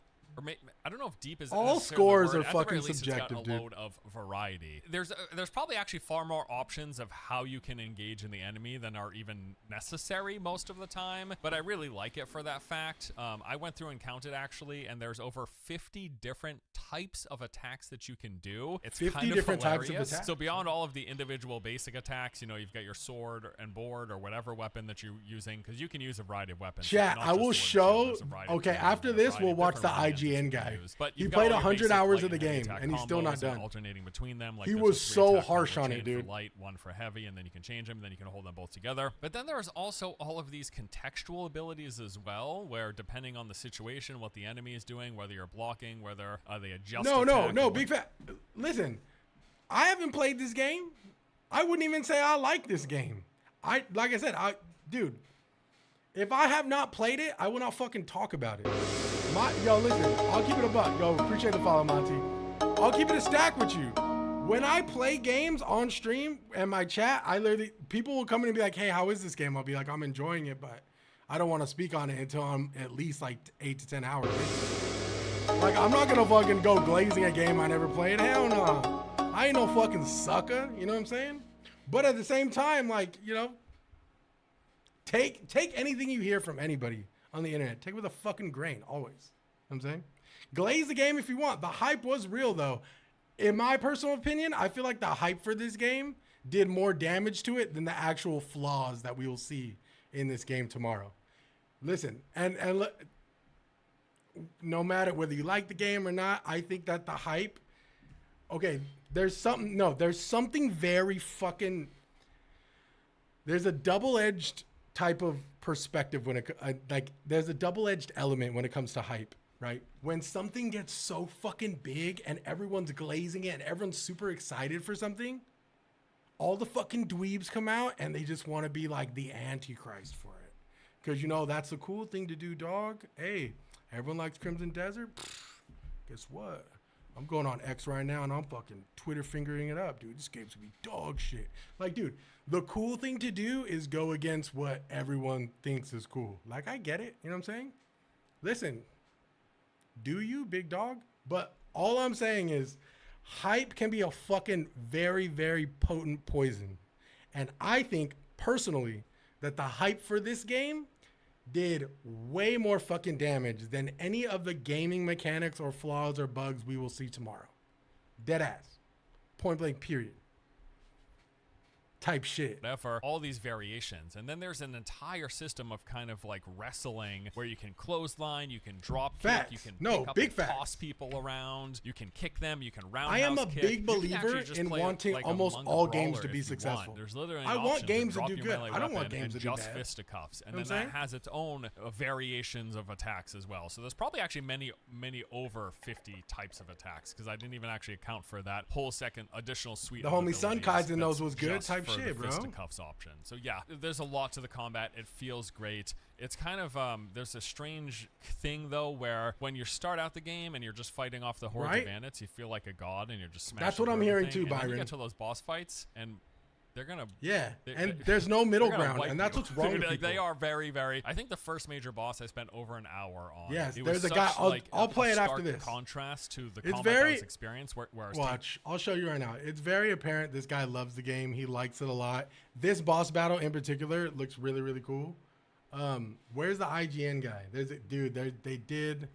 Watch the Crimson Desert IGN. This fucking listen. I know a dweeb when I see one, dog. Where's it at? So far. Okay, this guy right here, bro.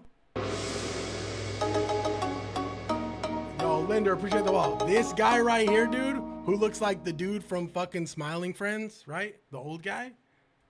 This guy, bro. Listen. Like I said, everyone is entitled to their own opinion, but this guy right off the rip was Reviews just director Tom on Marks here some with Travis crazy Northup, shit. our Check reviewer this of out. Crimson Desert. Travis, how are you holding up after over 100 hours with this game? I'm holding up. This is the gig, man. This is my Super Bowl. Whenever a big It's his Super chunky Bowl, RPG dog. comes out, and I know I'm about to lose my life, so I'm getting close to the end there, and it feels good. Let's talk about this review process for a little bit, why we don't have a final review right now, although you do have like a score in mind already at this point with 100 hours under your belt. The review process for this one was weird. It's a huge game. Like we said, it's over 100 hours and there's tons more side content you could be doing beyond just getting to He the end of the looks game. like Not he that you haven't been corrects doing none of teachers. that or anything like that. We Shut only up, got bro. code for this about 2 weeks before the embargo, the review embargo, and the first 2 days of your playing, they went, oh, sorry, we have to push a patch that's going to completely wipe your save He data. looks like so Pee we Wee Herman lost is the crazy. first 2 days. You hit a game-breaking bug at one Yo, I point. ain't gonna that lie, nothing screams I'm a fucking Souls player like my Elden Ring and my Dark Souls shit in the back right there. Strategically placed. you lose a ton of progress because you had to reload a save file from like 7 hours earlier or find a different save file. Are we There was filming a day today? where, All right, like, bet. 100 Just give me like 5 gigabyte minutes. I gotta set up patch my came through gotta that set my background. was slow to download, and it was just like a very stop and start review process, even in the context of only having 2 weeks to play this huge RPG. You're really close to the end and then going to spend some time. Oh, appreciate the follow, M Studio. For those who Hope y'all having a haven't great seen day much or today. don't know, if have only seen trailers, have just bought into the hype, whatever. What actually is Crimson Desert? Yo, peep what it. does it play like? What type of RPG Watch his is it? starting. And What type of what do you think of RPG so is far? it? What do you think of it after this 100 hours you spent with it? Yeah, so Crimson Desert is a super ambitious open world RPG in a fantasy setting, the same. The developers have come out and said this is not an RPG game. This is an action adventure game. Motherfucker, dude. This is why. Listen, chat. This is why, dog. This is why bullying needs to exist. Just a little bit, not like too crazy, but just a little bit. Because then, you got some fucking setting guys like as, this talking about Black shit they don't know what the Desert fuck they're Online. talking about. And if you haven't seen this game, it's very much kind of going for like the Witcher 3 vibes, where you're riding around on a horse and you're taking out bandits and you're helping the land, kind of knights and gallantry type stuff going on. Okay. But with a very weird Let kind him of, cook, chat, let him Eastern cook. fantasy vibes, where there's also just like strange creatures and lore and stuff like that. So it is a interesting fantasy world, and I would say the game, it's sort of like trying to be Witcher 3 with a little bit of Red Dead 2, because it has like these long rides on a horse where you're just like talking with a teammate. It has like that sort of thing, and then it's also got a little bit of like GTA open world, like I hate when craziness, people and do also you this. have to tap A to run, which I thought was something that only GTA was allowed to do. Yeah, it's sort of going for all of those things, but I would say that it ends up landing closer to something like Dragon's Dogma, where it's not exactly of the same How kind the of fuck you gonna name like 4 caliber games, as bitch? like a Witcher 3, but it presents a compelling case for this type of bizarre, super ambitious RPG, even if it doesn't always achieve the stuff that it's trying to achieve. Yeah, so let's dig into that, because Holy shit, dude. I feel like it's been a little bit of a roller coaster when I've talked to you about this game during this review process, where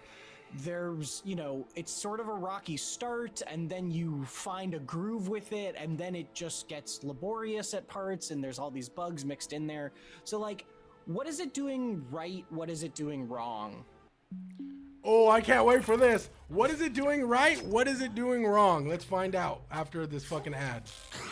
Ew, I'm giving IGN money? Ugh, dog. Reach your impossible. Lenovo. Okay, sorry, chat. I have YouTube Premium. I'm a broke bitch. So yeah, the very beginning it's a little tough just because the controls on this game are crazy. Like I will be playing it day one tomorrow. They have you hold buttons and do combinations of joystick clicks, and if you're on keyboard, you're hitting multiple keys at once to like access different tool sets. It's just a very convoluted control scheme. We should note also that we only got access to, they only gave access to the PC version ahead of release. We're getting access to the console version at launch, and we'll take a look at it there too. But you've played on both, with both a gamepad and a mouse and keyboard at this Correct. point. Yeah, and so the beginning, you're kind of figuring out a lot of stuff that the game doesn't do super intuitively, and they are releasing it at a weird time, and you're sort of like, okay, I get it. Now I'm in an open world. Let's go see what's out I'll there. never And I would say understand that's, this like, click the and best part jump of the shit. game is when you're just like exploring and you're finding like mini games, like, oh, there's arm wrestling. Oh, I can go fishing. There's this weird side quest where I'm helping somebody, and you're just kind of like exploring the world, and it's all very new to you. And that sort of is like the best part of any RPG, right? And I think this game, it has so many surprising elements in it that you're continually. This guy, like, I ain't gonna lie. oh, okay, I kind of wasn't expecting that to be here. It has a little bit of Tears of the Kingdom as well, where you're like, oh god, this grabbing guy's things already and solving labeled like puzzles, and 6 it's not different to the games. point where you're like building contraptions. And This all looks that, cool but you though, climbing mountains. you do have like abilities, and also Yo, it does Cole, that appreciate thing the follow. in Tears of the Kingdom where there's a sky world and a floor world, and you're kind of going back and forth between the two and falling from the sky down back to the normal world. And so I know you a get some short stuff king like when that I where see you're just, one. like, This fool's easy, like discovering 5'5" maybe. and having fun. And then you hit a moment where Never things seen a happen. guy who One, looks you like a start going Funko more into, Pop like, is the main crazy. story and the boss fights and some of the bigger war set pieces that happen. They have like war encounters, and you start to realize that this game is a little janky in more ways than one. Janky, he the boss says. fights in this game are real bad. They are not fun encounters. They are scaled way too aggressively. They take a really long time. Oh to my do. God, okay. You die a lot, and This fool's it's dog one of those shit. things where, you know, I play a lot of Souls. It's one of those things where, you know, I play a lot of Souls, like, so it's not like a skill There it thing. is. Like, I was able to get through a lot of the encounters with like low level loot because I wasn't. I played a lot of Souls likes. Strategically placed up here, Elden Ring and Dark Souls 3. Told you, dog. Everything is strategy, dude. Okay? Okay.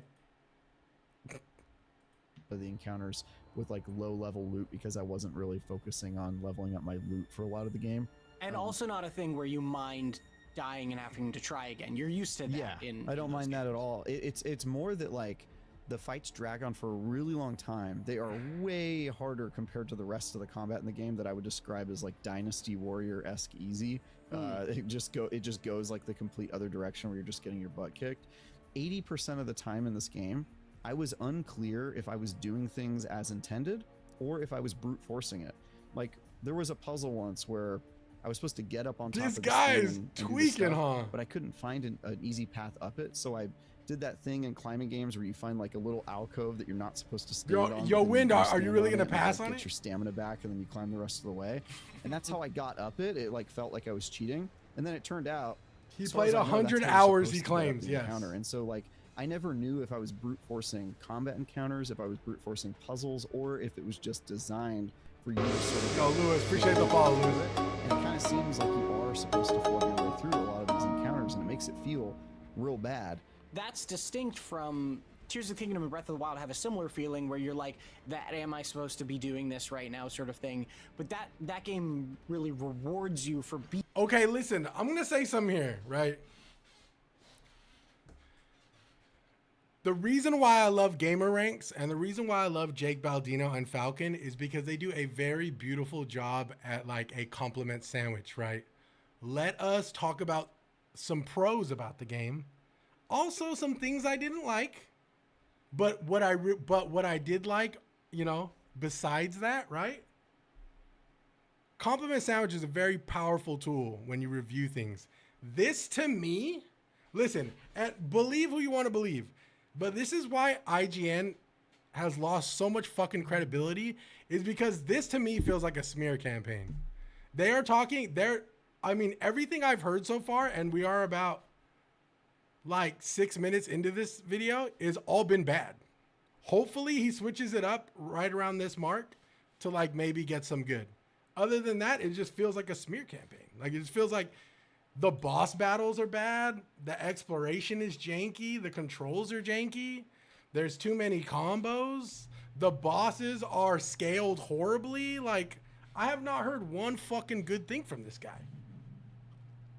And it's probably because he's too busy shooting smiling friends. Being creative, that's the feeling you get is like, wow, I cannot believe that this weird thing I didn't think I was supposed to do worked. Whereas you're saying this doesn't really evoke that same rewarding feeling. It feels like you either did it wrong or you broke something. And sometimes you are doing it wrong, by the way. Like I was talking to Mitchell Saltzman and I have been talking about this game a lot. And like, he missed an entire ability that you're supposed to get mandatorily in one of the early chapters. Yeah, and if you don't get it, you just can't get it. And it's a huge part of the game. It's like a power you need to get through like lots of side quests and optional stuff.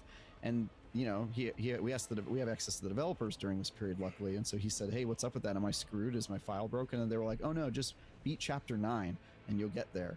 And chapter 9 is 80 hours into the game. It's like miles and miles away. And so it was just one of those things where it was like, okay, I didn't have that encounter, but as you mentioned, I did run into a game-breaking bug that shut me out of my save file. I could not progress in the main story, and because I was 7 hours behind, I had to choose, okay, am I going to start 7 hours over, or am I just going to borrow somebody else's save file who's around the same part as me and then continue playing through their file? And so which is not ideal. Oh no, not ideal at all. And it sucked because I really was attached to my character and my build, and it felt like I had like my own story. And yeah, that sort of stuff.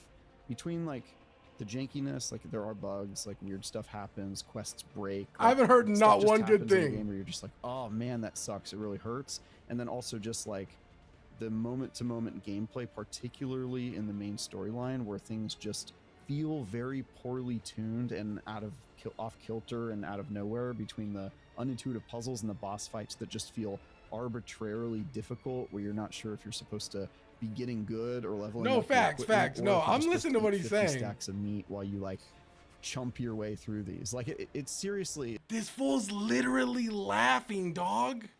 This fool's dead ass laughing. Hey, listen. To each their own, right? I guarantee you, right? There will be people. I'm gonna keep it a stack. This fool's literally fucking cracking up right now. Okay. I'll keep it a band with you. There's gonna be a lot of people like this guy who aren't gonna like this game. I'm not saying anything he's saying isn't valid. That's what I'm saying. I will be the first to fucking tell you games are subjective. I say it all the time. Everyone's experience is going to be different. That's why I always tell people. Yo, appreciate the follow. That's why I always tell people. I make such a big emphasis on this that I sound like a broken fucking record. Play the game for yourself. Get your mitts on that shit and get your fingernails dirty and you form your own opinion.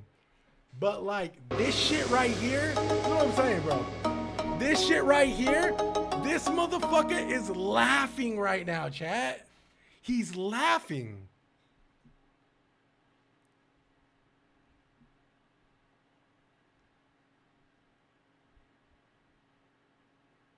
Like, never trust anything. No, absolutely. And we are watching this as a sort of experiment, right? We've watched Gamer Ranks, and Gamer Ranks was very thorough. Lots of pros, lots of cons. This game may not be for everybody, but whoever it's going to be for, it is going to sing, right? I was telling chat earlier, IGN just completely shit on this shit. So much so that this motherfucker is laughing with...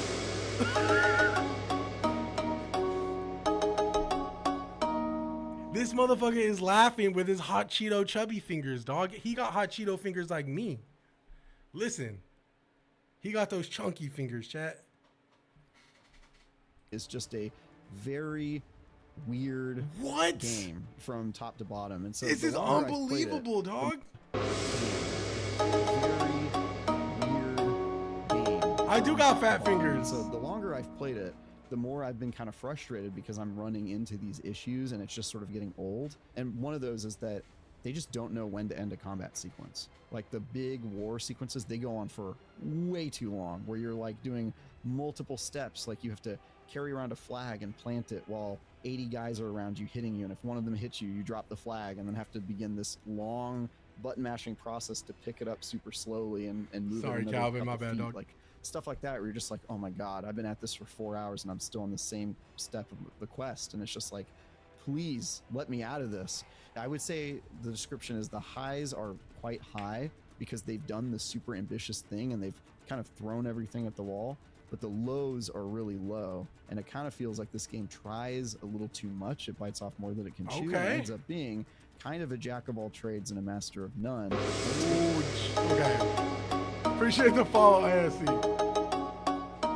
Takeaways here, chat. A jack of all trades, but a master of none. It bites off too much that it cannot chew. Particularly in kind of the shape of its story and combat encounters and the stuff you're doing out in the world. It just has a very uneven kind of feel to it. So you are you're close to the end, like we said. Yes. What's kind of left to see? What's the lingering questions? End game, if there is that, Pretty sort of much. stuff?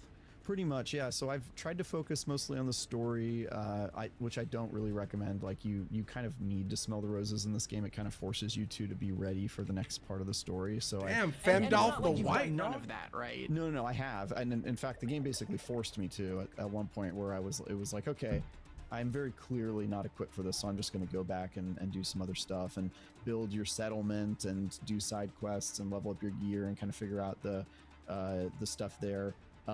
It really does want you to do that, but once you get to the end game, some stuff unlocked that I won't spoil here, but I'm looking forward to playing that for a couple hours.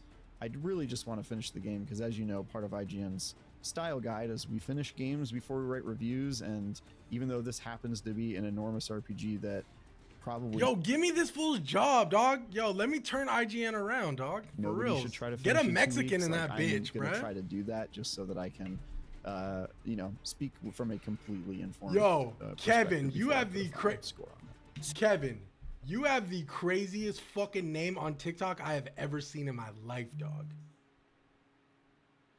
And you put your government name, Kevin Hearing, in parentheses. Oh my God, bro.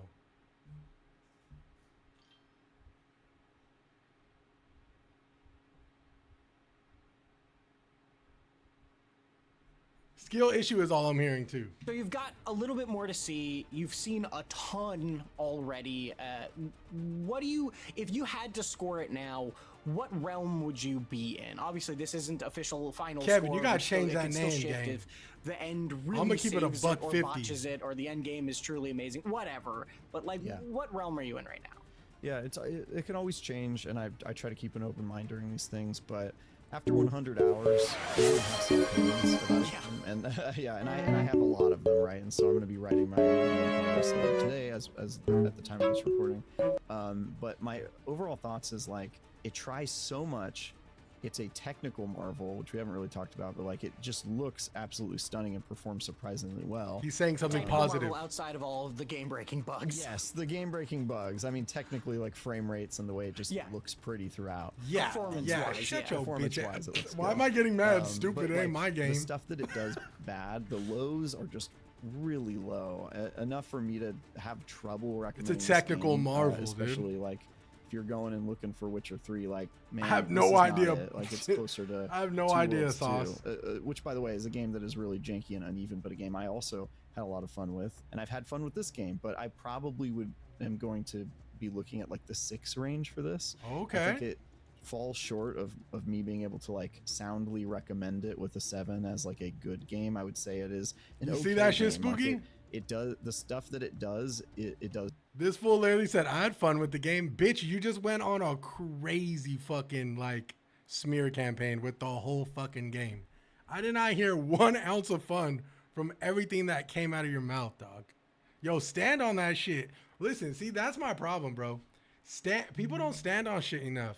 If you think the game is fucking hot dog shit, then keep it a buck. You'd be like, dude, if I was this guy, I didn't enjoy this game. I don't give a fuck what IGN said. I'd be like, dude, this shit is hot dog shit. I'm 100 hours in and I'm about to fucking off my shit because the fucking bosses are horrible, the exploration's bad. Like, really be about your shit, and people would actually respect you. Like, super own it. well. You know what I'm And saying? the fact that it just has so much in it, it's hard to be like, it's hard to look away from that because they tried so hard with all the different things they put in the game. But you know, they threw everything at the wall, and now you're going to the buffet, and there's a lot of options here, but none of the food is particularly good at the buffet. You know what I mean? And that sort of fuck is is he where I'm at talking with this about? one. It's a lot of Buffets are stuff, great. but the amount of stuff that I would describe as like definitively good and that I've had like a great time doing is Yo, we getting watched that thinner and earlier, thinner the Wind. longer I play, man. It's just it's been tough. Well, Travis, thank you very much for telling us your thoughts so far. Obviously, like you said, 100 hours is a ton of time with it, so you already are very well informed in that regard. But I'm glad Jake we're was taking the really time good to when really put it I through mean, its we can paces, rewatch finish Gamer this Ranks if you review guys up, and want. we should have a final review hopefully in the next week. No, you pretty definitely soon. listen. You definitely so can. keep an eye out for that with a final score. If you want some other recent, huge, fun games, check out our reviews of Monster Hunter Stories 3 and Resident Evil Requiem. And Okay.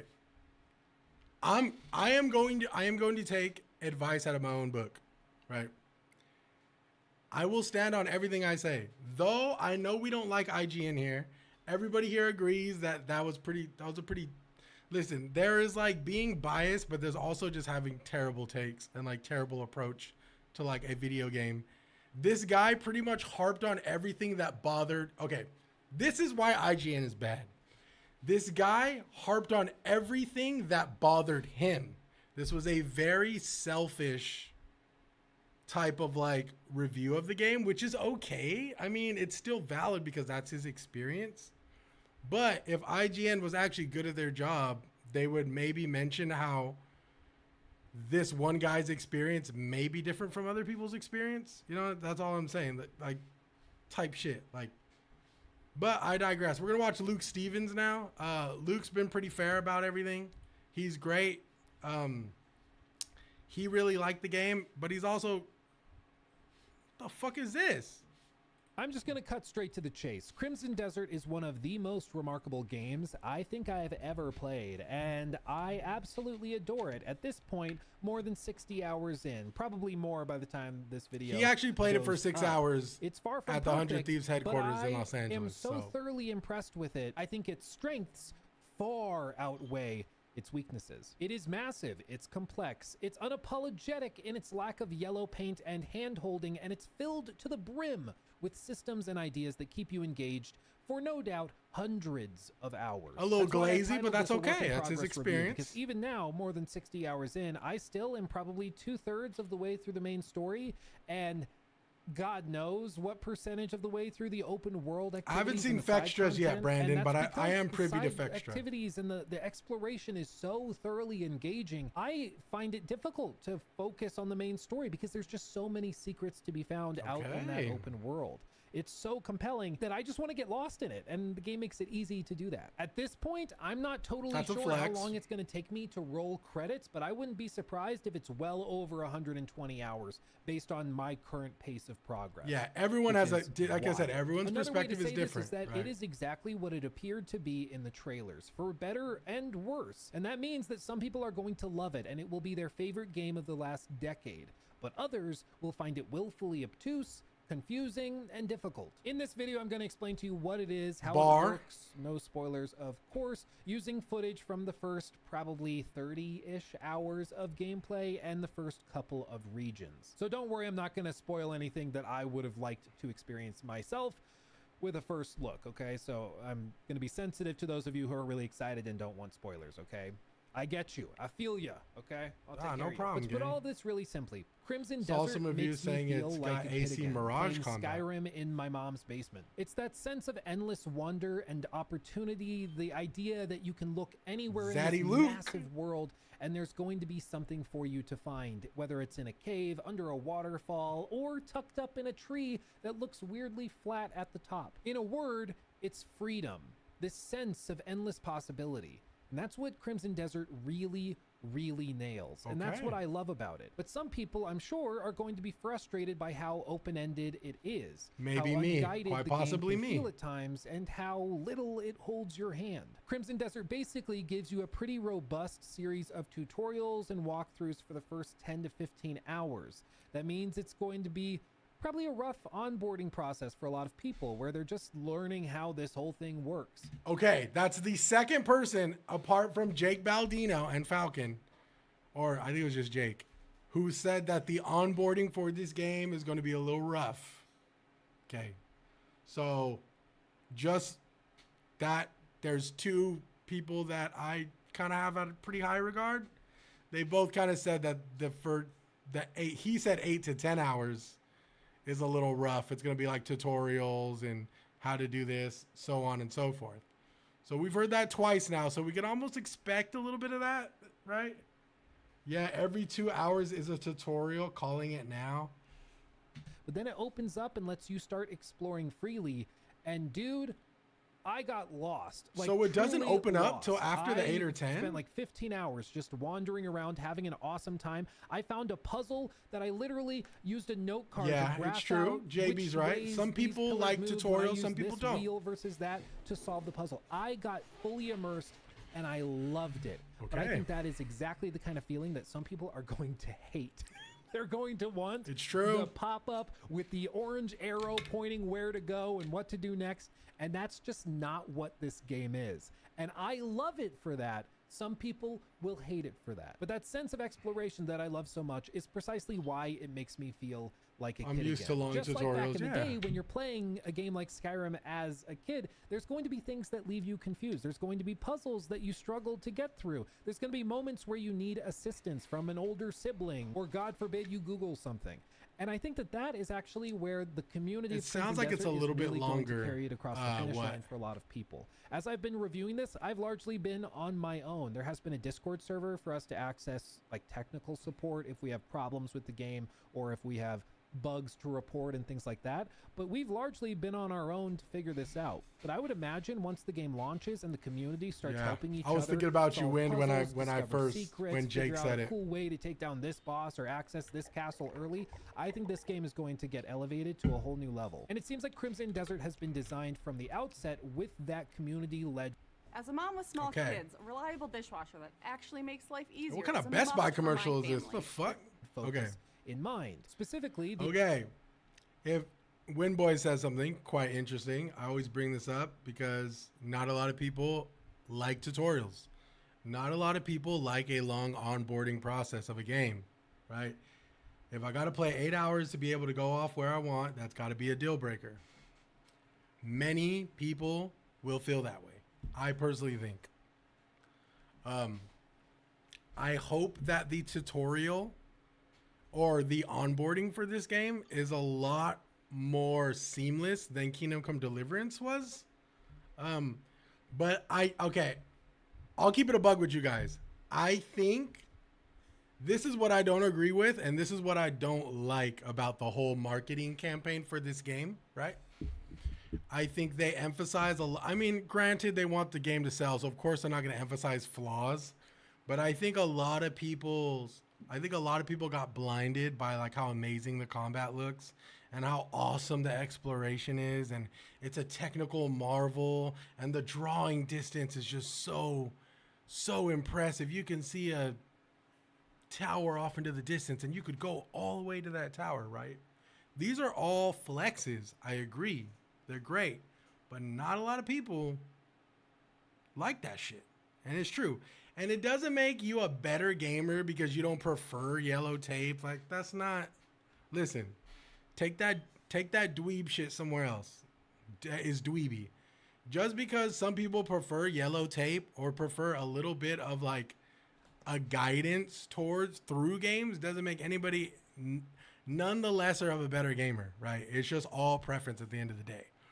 But I will say, yo, Raymond, what's Gucci? I will say, an 8 to 10 hour onboarding process before you get to like freely roam, I guarantee you is going to make a lot of people not get through the beginning of this game.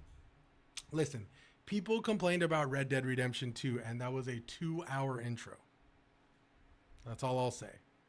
The idea that just like with MMOs, a lot of the coolest secrets and ideas can be found within the community, not necessarily within a tutorial Very or true. some guide within the game's menus. In other words, this game is much more Elden Ring than it is like God of War 2018 or Ragnarok. It is not a game like one of those modern third-person adventure Sony exclusives. It is unapologetic in how massive it is and how little it guides you and how it wants Hey, you after to playing get lost and KCD2, figure it out. And that sense of getting I lost can deal with a is lot. why I love it. It makes me feel like a kid figuring out Skyrim for myself for the first time. I'd say and I the love same it for cookies. that. The combat That's looks also like why Dragon's some people are going to Dogma. be frustrated by it and not connect with it, and that's okay. But that's why I'm trying to tell you, this is not the ultimate everything game where no matter who you are, you're going to love it. Everybody on earth will think it's a 10 out of 10. As with every game, there are strengths and weaknesses. It's not perfect. There are bugs. There are problems that we're going to talk about. But overall, I think the total package is something truly remarkable, and I, for one, really, really love it.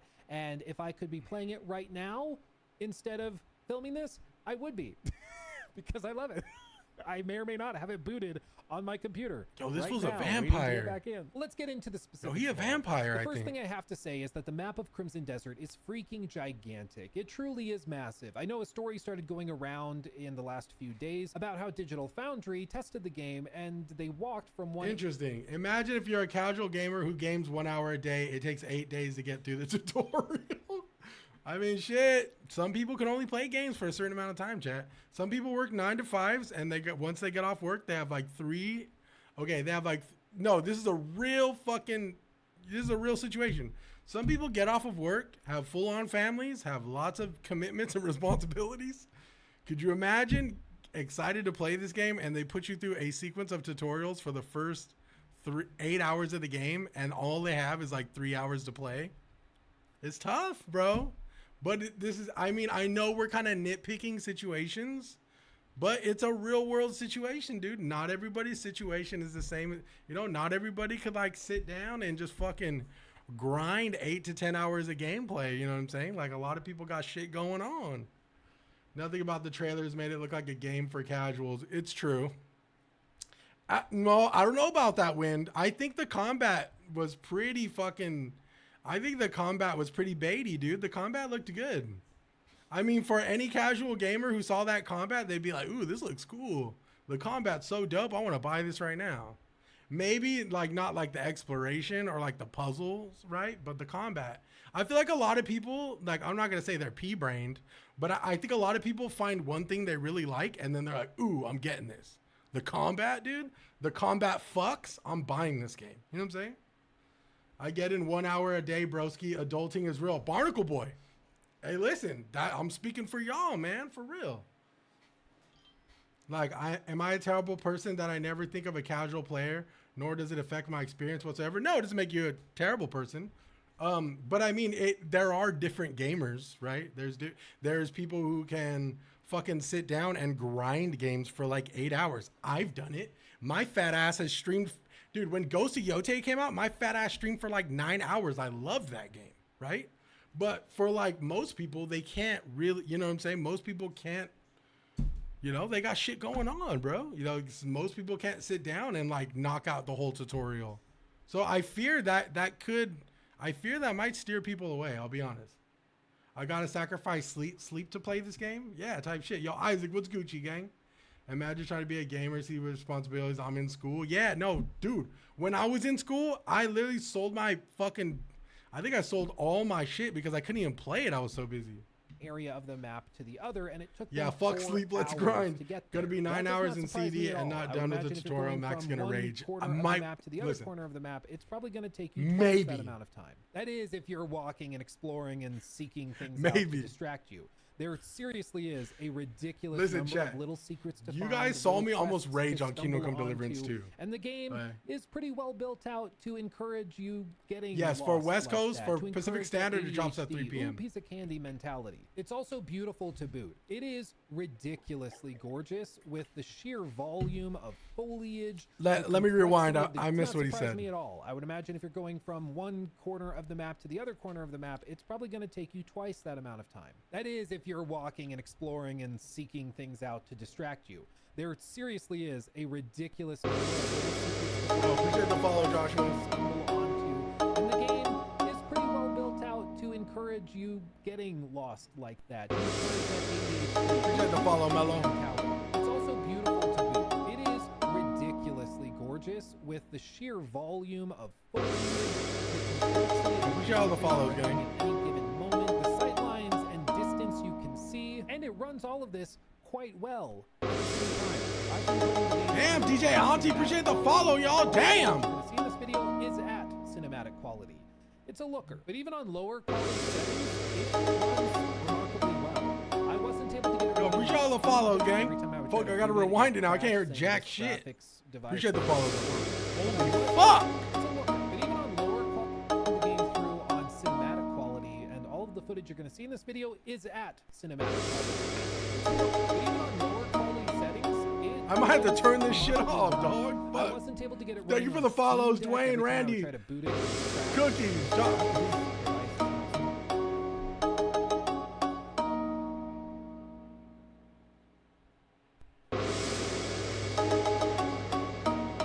Yo, listen, I appreciate the follows, y'all. Fuck. Hey, yo, what the fuck? Yo, appreciate y'all, yo. I can't hear shit. Yo, appreciate the follows for reals, y'all. Dead ass. Appreciate all the follows, man. Fuck.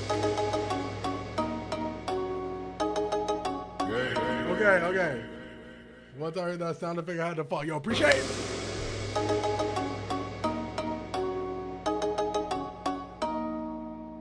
Make him cry. Fuck, dude. Yo, appreciate the follows. Yo, for real though, appreciate the follows, you guys.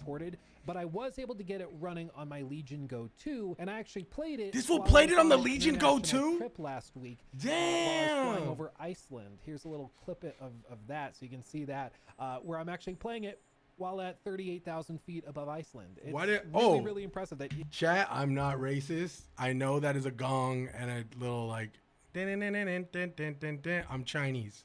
I don't look it. I know I look mad Mexican. I'm actually Chinese and Mexican, so I get the best of both worlds. It can even play on handheld devices like that. It's awesome. Yo, In addition to its beauty, it's also incredibly complex with tons of different systems. I'm an thrown at the exotic player bitch, constantly. bruh. I'm Even kidding. 50 hours into the game, I was introduced to a new system I hadn't seen before. Like, dudes, there is even a bank in the game. Oh my god, here we go. There's a bank. Best of in the both game. slurs If you have a lot of is a in-game currency and you don't know what to do with it, or maybe you have a game. You ain't wrong, addiction though. And you keep spending money, and you're like, I need to put it somewhere, or otherwise I'll spend it. I'm There's a Mexicanese, bank. dog. You can open a safety deposit box and buy gold Okay. bars. Chat, for those who don't know, you can invest in gold in this game. You can literally, you go to the bank and you can invest. I joked earlier that you can literally, I was like, can you buy stocks in this game? Lo and behold, you can buy fucking stocks in this game. You can invest in gold and silver and get a return on investment. Hit the town and go get a lady of the night. Dead ass, I kid you not. Ask RR. With currency and silver that you accumulate, and then put that in the bank, and then select a risk profile, just like you're signing up for a 401k, and it will pay out based on the risk tolerance and how your investment does. Like, what? It's crazy. There's also countless mysteries to discover. Yo, we're and farming the way they crypto in introduce this Pywell, is so dog. nonchalant. I love it. You'll just stumble onto a puzzle in the middle of a forest. They don't explain anything. They don't give you a tutorial on how to solve the puzzle. Yo, I'm It's looking up just all left up these to fucking you to puzzles. figure it out. As an example, you'll stumble on this puzzle, which is just a massive grid with symbols and stuff on it. Okay, bet. And they won't tell you what you're supposed to do or how you're supposed to progress. Like, it's just up to you to figure it out. And I love that. I devour this. I think it's awesome. I love it. Some people will hate it though. I'm gonna hate this. I'm gonna hate this. If I see a fucking chessboard with a bunch of buttons and you ain't telling me, you ain't giving me no fucking hints, I'm looking that shit up, chat. Hell no, dude. Listen, for all my puzzle bad bitches out there, have fun. For me, I'm Googling that ass. Because they're going to get to the puzzle and be like, what am I supposed to do? They won't tell me. And that is precisely why I love it. It's just a matter of whether you like these kinds of puzzles. No or you Reddit just look at up it and next. you have to I'm just keeping deduce it a what buck. you're supposed to figure out. And if you love that, you're gonna adore the open world exploration in this game, where you see that and you've got to figure out what you're supposed to do. And when it clicks and you know what you're supposed to do, I'm looking it's that shit fantastic. up, But dog. like, I love it. But some people are gonna hate it, and I guarantee you, there's gonna be like game That's me, journalist baby. memes out the ass with this game of people. just Listen, being if I like, wanted puzzles, bitch, I'd play Professor Layton, dog. If I wanted puzzles, dog, I'd be playing Professor Layton, not fucking Crimson Desert. Well, I mean, listen, okay, we'll try a couple of them off rip, but they didn't tell me what to do. I don't know what That's I'm supposed me. to do. Bad game design when they're I feel just personally attacked a little bit. Damn it, Luke. slow. I said it, okay? I said Damn, it. that's In fucked up, addition, Luke. the production value That's just fucked across up, the Luke. board is outrageously high. If I Whether wanted it's motion puzzles, I'd capture, get back side with my quests, ex is the graphical crazy. fidelity, no matter where you are in the map. The freaking water, dude, looks crazy. Don't get me wrong, this isn't like the Decima engine when it comes to cutscenes, like with Death Stranding 2 or anything, but for an open world adventure sandbox, it's Bro, very yo, good. I would say y'all got me industry fucked up if leading you compared think to I'm gonna likes sit of there and other twiddle my recent thumbs, contemporary trying to figure out examples some like fucking Assassin's step Creed puzzle, dog. Shadows, for example. There are a bunch of boss fights, combat encounters, and even castle siege battles, which are expansive. And honestly, I Ooh, don't castle know how they siege even got battles, these running. nice. Like, seriously, they will have hundreds and hundreds of enemies being simulated in real time, fighting against your allies who are also. Oh, my being attention simulated span's in real fucked, bro. time. Like, I'm not joking when I say that some of the stuff they do in this game makes it look like other studios aren't even trying. It's ridiculous. I You know, got one of the common ADHD up things the that was said about wazoo, Chad. Crimson I'll be the Desert first in to the tell lead you. up to its launch was this looks too good to be true. There's no way this is real. And that was a fair feeling to have, because up till this point, there really has not been a game that's been capable of doing all of these things in real time. But they're doing it. It's just All built this looks different, great. dude. It's crazy. The combat is engaging, and while it isn't level-based, it's actually gear-based. I actually really like that about it. Level-based combat systems often lead to situations where you end up grinding some sort of XP. Yeah, hey, or listen, I'm gonna say, I will say, my boy Luke glazing this shit a little hard, and that's okay. Like I said, that's valid. It's his opinion. But you see the difference between IGN and fucking homeboy right here. I paused him on a crazy frame. But this fool look like he's about to send out his Joestar right now. But like, do you see like, but this fool look like he look like a Joestar here. You see the difference between like somebody who like enjoyed it and somebody who just dog shit on it? You know, goals we or got some sort of you know? currency to purchase levels to make your character more powerful and therefore more capable of taking on a particular challenge. IGN just In did a Crimson smear Desert, though, campaign. It's flipped and it's gear-based, meaning if you struggle against a boss, Trying you can too end your hard. engagement with that boss, leave, go and either find materials to upgrade your equipment or go do side quests that will give you better equipment with individual perks or just better stats, and that will better equip you to take on the boss. Meaning it's not just about hitting your head against a wall, grinding some currency. Yo, what's to up with get that camera, better though? That shit to look take on the fucking- boss. It's about actually progressing in the game to get better equipped to take on the boss. And when we talk about open world games, it's always about finding ways to get the gameplay systems to interlock and then encourage you to go back through the knot that you've created, to go through each and every single weave. So if you want players to explore, give them a reason to explore, like finding materials or quests or items that make it worth Every exploring. game has camera How do you make problems is something crazy. worth it God of to War a player? 2018 Well, you didn't. give them an actual reward, like a gameplay benefit. That's a perk or crazy some sort of bar. attachment you can put into a sword to make it more powerful. And that's one thing that Crimson Desert does really well, is it actually gives you a reason to explore and makes it feel worth it. But like I alluded to earlier, I think the best thing that Crimson Desert I'm gonna does keep is it a just buck, bro. fills you That with was- that sense of endless possibility. was a bar. And that's kind of hard to quantify or demonstrate with a clip. It's something that you feel when you get lost in a world for the first time. Yo, and look you at this accidentally bear all play up it in for the 3 business. hours when you meant to just spend 20 minutes going through a quick quest. It's a feeling you get when you get lost in a massive open world game for the first time. I had it with Elden Ring, with Breath of the Wild, with Tears of the Kingdom. I felt it with Kingdom Come Deliverance 2, Red Dead 2. It's something that's rare, but I felt it here as well. As for whether or not other people will feel that same way too remains to be seen, but I personally really felt that my way. expectation And, of I mean, this that's game may kinda be what too these high. I'm videos scared. are, is me sharing my opinion. So There you go. Maybe. However, this is where we get to the fun part of the video. It is not perfect, and there are plenty of things that people will not like about Crimson Desert that are worth being brought up, and that's where we get to the bad of Crimson Desert. It's not perfect. There's problems. The biggest problem, as far as I'm concerned, are the bugs. There are many of them. I ran into numerous bugs specifically related He's to the things first like person to talk puzzles about or bugs. specific quests where it would tell you to talk to this guy, but then that guy Well, obviously either doesn't IGN did, spawn, but or you try to talk to him and there's no button prompt to engage with him at all, or maybe you do engage with him but it doesn't complete the objective to talk to him, so the quest doesn't progress. Things like that are unfortunately quite common. 99% of the time they are resolved by either reloading or leaving the area and coming back so things reload. But it was a common enough issue that it sort of became second nature to stumble into these quests, discover that they might be bugged a little, and then leave, reset, and try again. In addition, some other systems are not really user-friendly and don't control in an intuitive way, to the point where I think it's going to be really frustrating to people, and even get to the point where at times it will feel like it is bugged even when it's not. An example of this would be at a certain quest where you have to eavesdrop on different people throughout a small village in order to gain information about a local gang leader, basically. And so you go, I don't know, it's a good question, JB. Bumper while looking at different targets that you are tasked with eavesdropping on.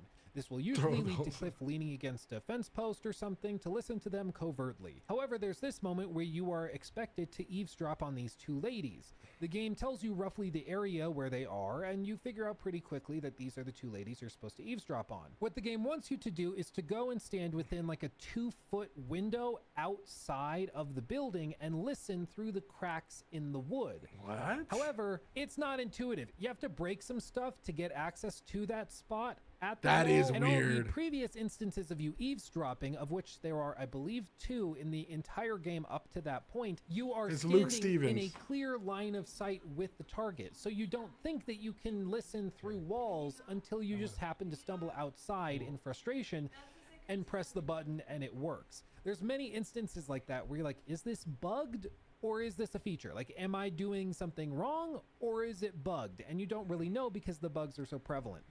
That could be annoying when you're on a quest and like shit's not working the way it's supposed to look. So it's like you literally have to find you literally have to like maneuver around what should be something very easy, right? To like get things going. That could be a little annoying. It's really frustrating.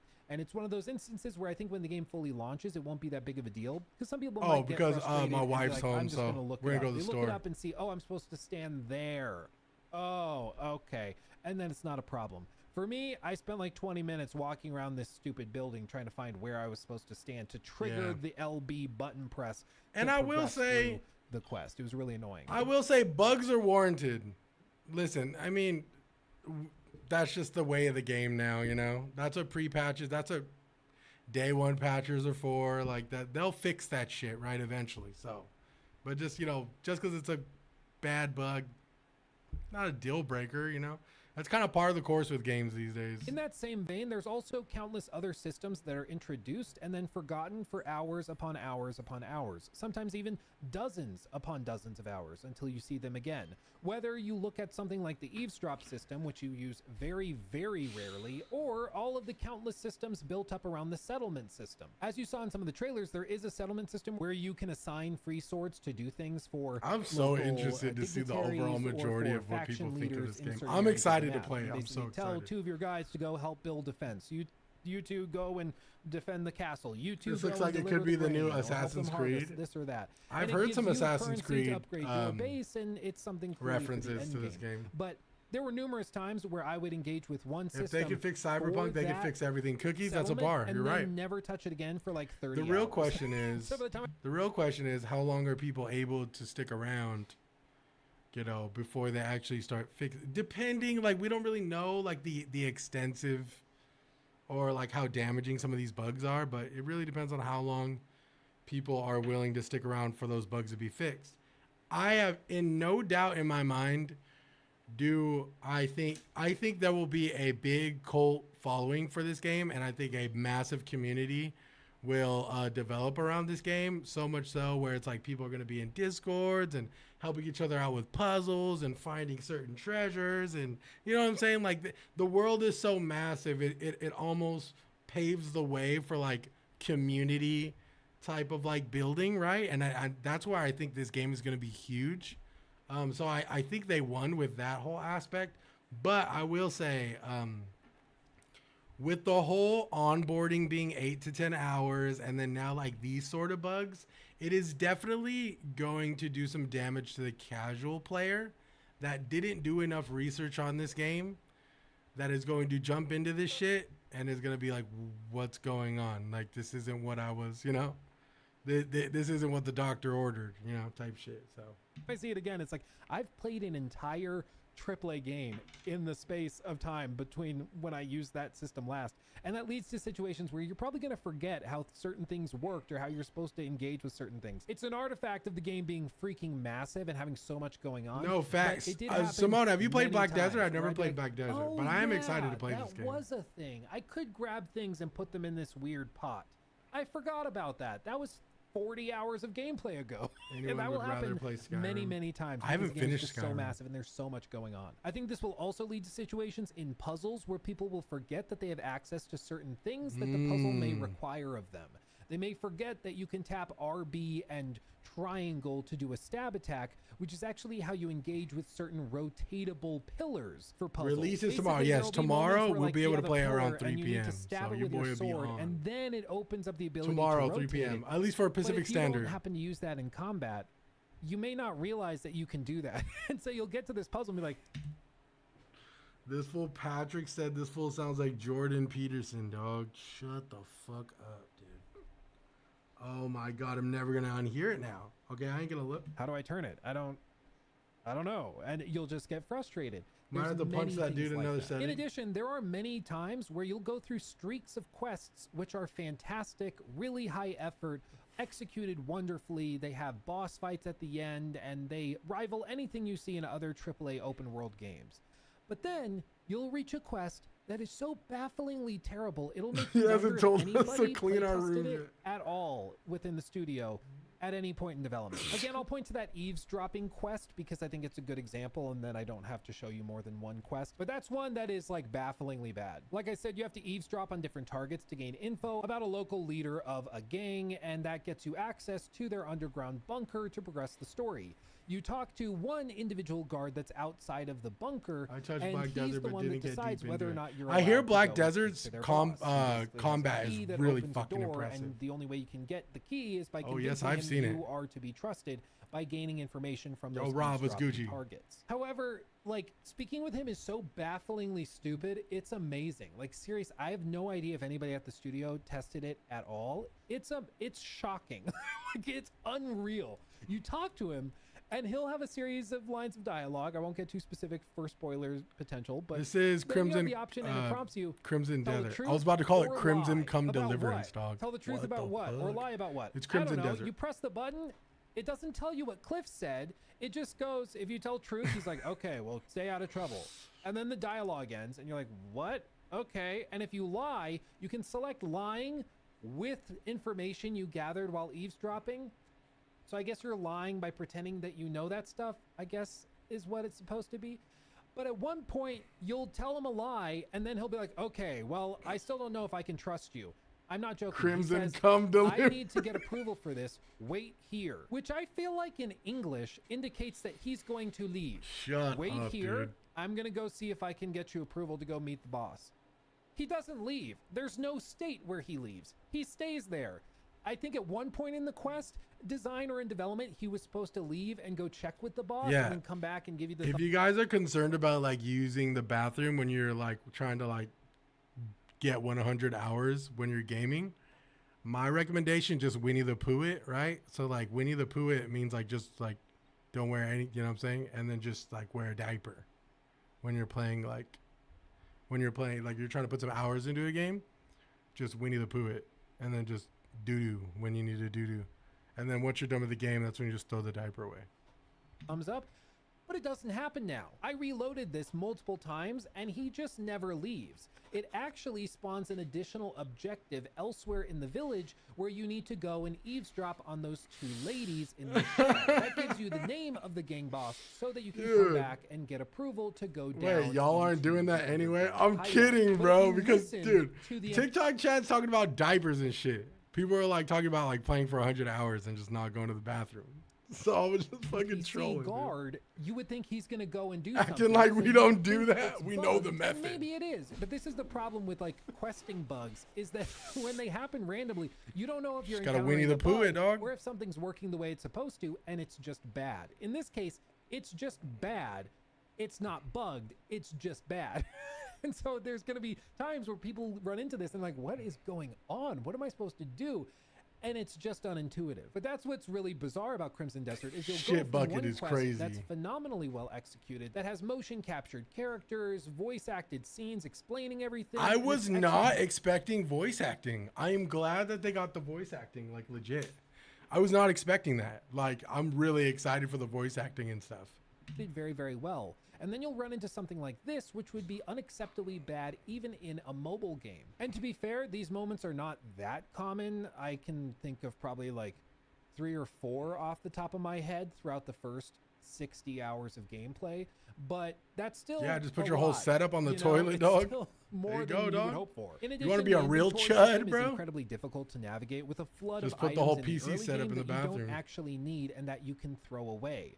For example, when you pick up bounty notices, it keeps those in your inventory for some reason, and they take up a slot. Or in a quest, if you get handed a piece of paper or a poster or something, you just have to open it in your inventory, hold down left bumper to read it and to learn what it says, and then you can get rid of it. You can discard it and throw it away. The game never tells you that though. So players who just start the game from scratch will have an inventory filled with junk they can throw away. Bro, and that's not realize me. it. In addition, at That's launch, me. there's apparently no clear storage gonna lie, that's solution me. for players for them to like store excess goods or crafting materials that they want to use for their camp or settlement, or crafting materials for like armor and weapons. It's my understanding that they will be adding a storage locker. I'm waiting or 15 something years for the new player GTA. at some point Damn, bro. after launch. It's just not going to be here at launch. But they did respond to the feedback from reviewers. We told them like, is there really no storage chest for us? Is there like no way to store things outside of my personal No inventory? storage And chest? they're like, Wow. nope, working on it. So that's coming after launch at some point, but that apparently is something they're working on. But Just I do code want to that give shit them in credit real for quick, this. you know what I'm saying? You're hearing a lot of talk about bugs, about This weird looks things awesome. like storage that they're working on fixing. I want to give credit where it's due. This team works in a way I don't understand, okay? I'm going to That's tell you bad, a like, very that's quick really bad. story, and I wrote down exactly what happened. I was playing the game. There was a point during the review process where they issued Yo, a patch Byron, to Ghost fix Yote is some stuff, amazing. and it did fix a lot of bugs and things that I did experience, and they patched it and fixed it, so I cut them out of the review because it's no longer a problem. But that patch landed at like 9 a.m., and I tried booting the game around 10 a.m. Couldn't get it to launch though. So at 10:24 a.m., I sent a message to their private technical support Discord group. That message just said, hey, I can't boot the game after this update. I just can't get in. Help. Help, please. Forspoken And 2 is I didn't hear crazy, anything. dog. They said, okay, working on it. About 15 minutes later. At 10:58, my initial message about this not working for me was at 10:24 a.m. At 10:58, 34 minutes later, I got a message just simply saying, try it booting again. And it was fixed. They had a new update that sent out through Steam that fixed my specific problem within 34 minutes. Can we just let weight limit go? I mean, in real life, I wish, because my fat ass would not have to worry about my weight. I'm talking about video games. Can we let the whole fucking weight limit mechanic, can we just fucking botch that shit? Listen, AJ was there. Remember that shit? We were in Kingdom Come Deliverance 2. I killed like 80 fucking guards. I took all their shit. I had to fucking walk across the whole map to the biggest, nearest city that had the only economy that could afford all the gear I had in my inventory. I did that walk 3 times. Dead ass. It was fucking terrible. But best believe Let's believe once I got into town, chat, your boy had money. Oh, he got money. I don't know how that happens. Bear in mind, they're in Korea. Can I just On buy the a other side of mule the for planet, real, and they were able dude? to fix my specific problem within 34 minutes. That's crazy. Meanwhile, BGS breaks VATs, and it takes them 19 months to patch I'm it. rushing the dragon? I don't Yeah. understand how they're capable of doing that. I'm about to but put that shit on that's my the level of dragon. reactivity that this dev team has for this game. Within 34 minutes, they fixed a game from not being able to boot to, oh, it's fixed now. Like it's Oh, they actually wild active and then. very, very impressive. Other things that they've done just during the review process is they took the starting inventory Yeah. size from 20. We are spaces playing this to game. 50 based We're on going on reviewer we're doing a feedback. pure We said, fishing build. like, is there really no storage access and ability for us to put things in a chest? They said, okay, we're going to work on it. It's probably coming after launch day. I'm going but pure I wouldn't be surprised if bass it's the build. day after launch, like with how quickly they're able to move. Other The things game like, does you know, not have improving the levels, inventory size, Mr. just Incorrect. period. That's something they did. They Mr. added all Incorrect, I'm sorts of sorry, new things shit. at shop vendors where you can buy small bags to expand your inventory for like 50 bronze pieces. They're There's actively fishing in the game. reacting and responding to feedback from players, collecting our bug reports and fixing things Listen, in real bro. time. I wouldn't be surprised if 95% of these problems are fixed even in the first week of the game's launch. And again, it just I'm catching every fish in the game, chat. Day one. takes me back to the feeling that I'm this getting the game is trophy, just- 99 fishes. like, this game and this studio, they're just different, man. They're just different. It doesn't really fit into a clear mold of other things. Pearl It's Abyss just is a rich different, but I studio, like it. Thomas. They better be. I'm They better down for update this. fast. But to wrap all of this up, I really, really love Crimson Desert. Here we It's go. not perfect, and I'm sure it's going to only get better after launch and as they continue to improve it, patch it, and polish it up. But as of right now, the game that we have is still truly, truly remarkable and makes me feel like a kid again in a really cool Ooh, I wanna and feel like a kid again. nostalgic way. You know, it's just really hard to put into words. It makes you feel like the world's your oyster and like there's endless possibilities. Damn, But he just beating like the being a brakes kid, off there's that moments of basket head. frustration and confusion when you're not sure what you're supposed to do and you're just trying to figure it out yourself. A great example is that for a long time, Hey, I look at thought that the North game was Day night. bugged and there was an issue where you would be riding your horse, and it often happened during battles and high intensity sequences. Yo, this where fool got a your horse would just Norteño stop night, running. dog. You just couldn't sprint with your horse anymore. You couldn't jump. None of the face buttons would work on your horse anymore. I was like, it must be a bug. It must be a bug. Yo, I'm fucking Well, done, turns out, dog. after I submitted a support ticket for it, it's not a bug. It's Oh, literally shit. a feature. When your horse is injured, it can't sprint. So you have to hop off, either feed it, take it to a stable where they can heal it, or you can use a spirit ability to do force touch healing, where you like focus in, hold down the right stick, Yo, appreciate the follow, BSG. heal your horse, and then they're capable of sprinting. There's things like that where I'm like, okay, now that I know that, I realize it's not a bug. It's literally a feature. But there's lots of things like that where you're going to be like, is this Wait, does the really game come out or am I midnight? forgetting Shut a system up. that the game has? Some people love that. I love it because when you figure it out, you feel like $1 million. But some people, I'm sure, are going to be super frustrated. And Wait, your horse can die? Yo, I shot my horse. I was playing Kingdom Come Deliverance. I had my crossbow, and I was trying to shoot somebody who was like at the base of my horse's foot. Bro, I fucking blew the wig back of my horse, bro. I had no idea you could kill the horse in Kingdom Come Deliverance. Next thing you knew, I just fell right off the horse, bro.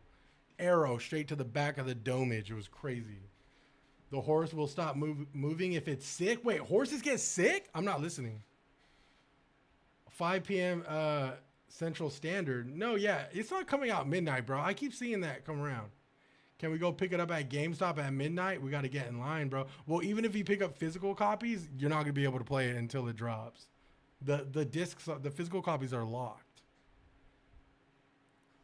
absolutely hate it. But at the end of the Do day, horses I think have Crimson balls? Desert does a lot more. Yes, really, they do, really and there's well shrivel than mechanics. It does poorly, and a lot of the things that it does poorly, it's actively improving in real time. Like, I'm not even joking. Since I started filming this video, I got a message that one of the other things I was going to mention in this video as a problem has been fixed. So I guess I don't have to bring it up. It was a bug, and now it's not a problem. Okay, Like, there you it's go. crazy, but that's just how they do it, man. Yo, chat, you think Luke's on payroll? Now, I'm like kidding. I said, Crimson I'm Desert kidding. We is love Luke. absolutely gigantic. This is a We work in love Luke progress here. review, and it's possible that the game takes an absolute nosedive in the last Imagine act, being the or Rockstar when I ball- get to ball one of the physics late coder. game That's me, areas. dog. That's very, very possible. I wouldn't put it past any game disappointing The me or Koreans are shocking me. quick But is based on my crazy. experience with it at this point, I'm thoroughly impressed, and I cannot wait to play more, and I fully intend to. But if I had to offer a little piece of advice to all of you who are interested in playing this and are going to be playing it tomorrow after this video goes up on March 19th on launch day, I would encourage you, don't be afraid to talk to your friends about systems. If you get stuck on something, reach out to a member of the community and see if they've figured it out. That's really something like they've built this I was game just with that in talking mind, about that. with the idea that you're going to be able to talk to your buddy and be like, hey, did you see the legendary bear mount is up on this mountaintop? Go there, check this out. You can find this. Oh, dude, that's awesome.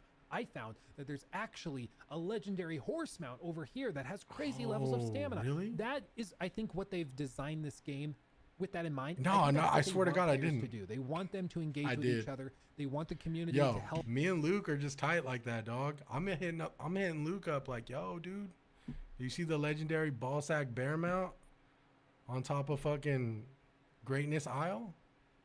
Discover things and share info, and that is where I think it's truly going to excel. Don't play it Pre-recorded. in a vacuum if you don't want to. Be willing to talk to other people and engage with the community, because I think that will make your experience significantly better than if you try to just go in and play this game blind. Because Okay, it so what seems if you like don't it's have been friends? built with You know that what I'm saying? MMO mentality of the community working together to make progress more on a meta level. And if you do that, I think you'll have more fun. I, for one, cannot wait to see what some of the community discovers when it comes to secrets true, or Cameron. hidden bosses or hidden Killer crafting Cam. materials or swords and weapons that I didn't even know existed.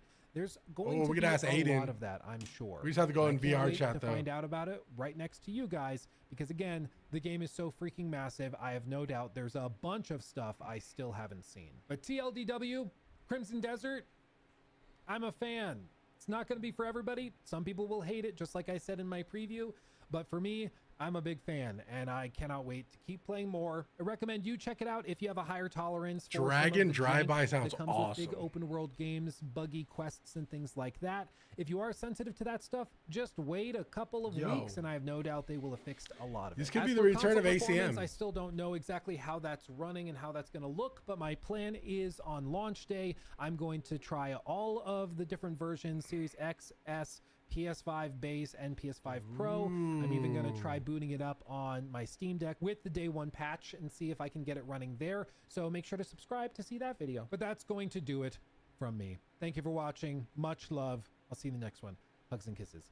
Yo, Moxie did a brutally honest review. I think we've got everything we need. Zoom out and zoom in on open world to change. I haven't seen any dragon gameplay either, too.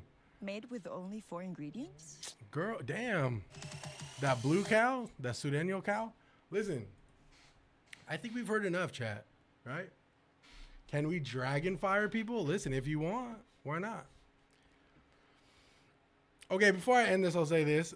Obviously, you guys, we've seen a lot of different perspectives here. We've seen IGN who fucking hate this game, right?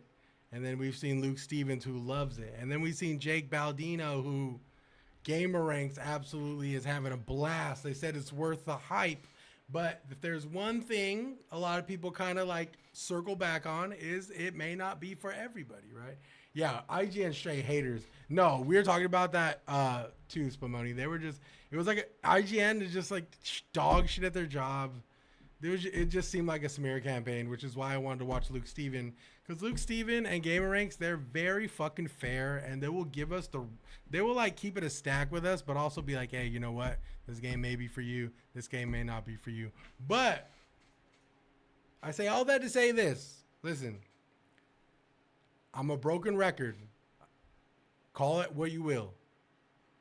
No matter who your favorite reviewer is, who your favorite influencer is, who your favorite streamer is, whoever you go to see if gamers are good.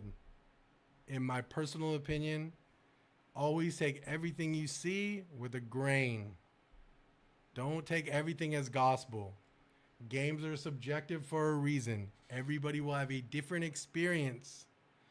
They're wildly different experience than another person, right? Always, if you can, do your own due diligence. If you have the capabilities to play the game, get your mitts on it, get nice and dirty with it, get dirt under your fingernails. Absolutely do so and form your own opinion, right? Just because somebody may not vibe with it doesn't mean you won't.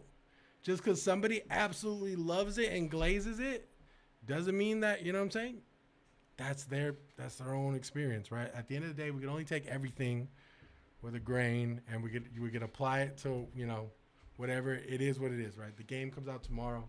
I've been extremely blessed by a really close friend of mine, very fucking dear, my homie, dog. Actually gifted me a copy. I wasn't going to be able to play it day one. I didn't pre-order it. You know, I was very up in the air.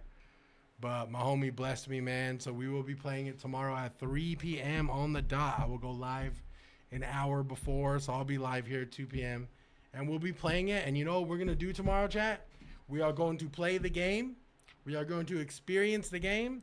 And besides everything we've seen today, out of all the fucking reviews, you know what I'm saying? Yeah. Oh, dude, we love that guy so much. You have no idea.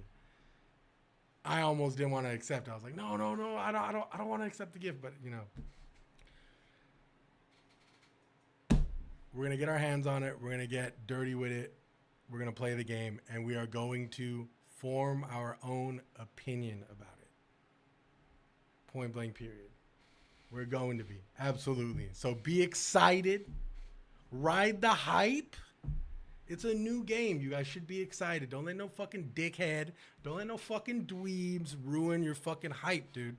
Like I said, everyone's going to give their own little fucking scores. Everyone's going to dog shit on a 7. A 7 is above average. You're a dweeb. Like, move the fuck on, right? Don't let anybody kill your hype. Don't let anybody ruin your purchase, right? Experience it for yourself. Have a lot of fun. This has been your boy. Can you tell me what to think so I don't have to form my own opinion? I mean, shit, if you want, I can. But you know what I'm going to say? I will always stand 10 toes down on your, like, dude, for example, people, like, all my homies in my chat have some pretty hot takes. And I always tell them that's valid because that's your take. That's valid. You know what I'm saying? I think otherwise. But it's valid because that's your take. That was your experience, right? Point blank, period. No one, all you can speak is your truth, chat. Dead ass. Point blank, period. Anyways, if you don't take Sui to Target right now, you ain't. I know. I have to go. Me and Sui gotta go to the store. But I will say, chat, you guys have been fucking beautiful today. Thank all the new people who came in today, man. If this is the only time I see you, thank you so much, man. For real, for real. This has been really fun. This is what gaming is all about. It's all about getting together. Y'all appreciate the fucking follow, Miss Incorrect. Gaming is all about getting together, experiencing the hype together, having great, healthy discourse, but also having fun, shooting the shit, cracking a couple jokes. This is why I fucking stream, period. You know what I'm saying? Because I love this. So thank you, everybody who came by and just showed love and just hung out and had fun in the comments and the chat. And dude, yeah, you guys have no idea. I vibe with you guys crazy. So if it's the only time I see you, I hope you have a great life. I hope you enjoy Crimson Desert. And I hope you guys have a great rest of your evening. I am on all platforms. So if you guys want to come show love on all platforms, holla at me. If not, I won't hold you. You want to know why? Because there's so many amazing, great people out there doing amazing, great, fun things that I can't hold you, man. So I'm going to keep it a stack with y'all. I got to go to the store before my wife kills me. We'll be on tomorrow.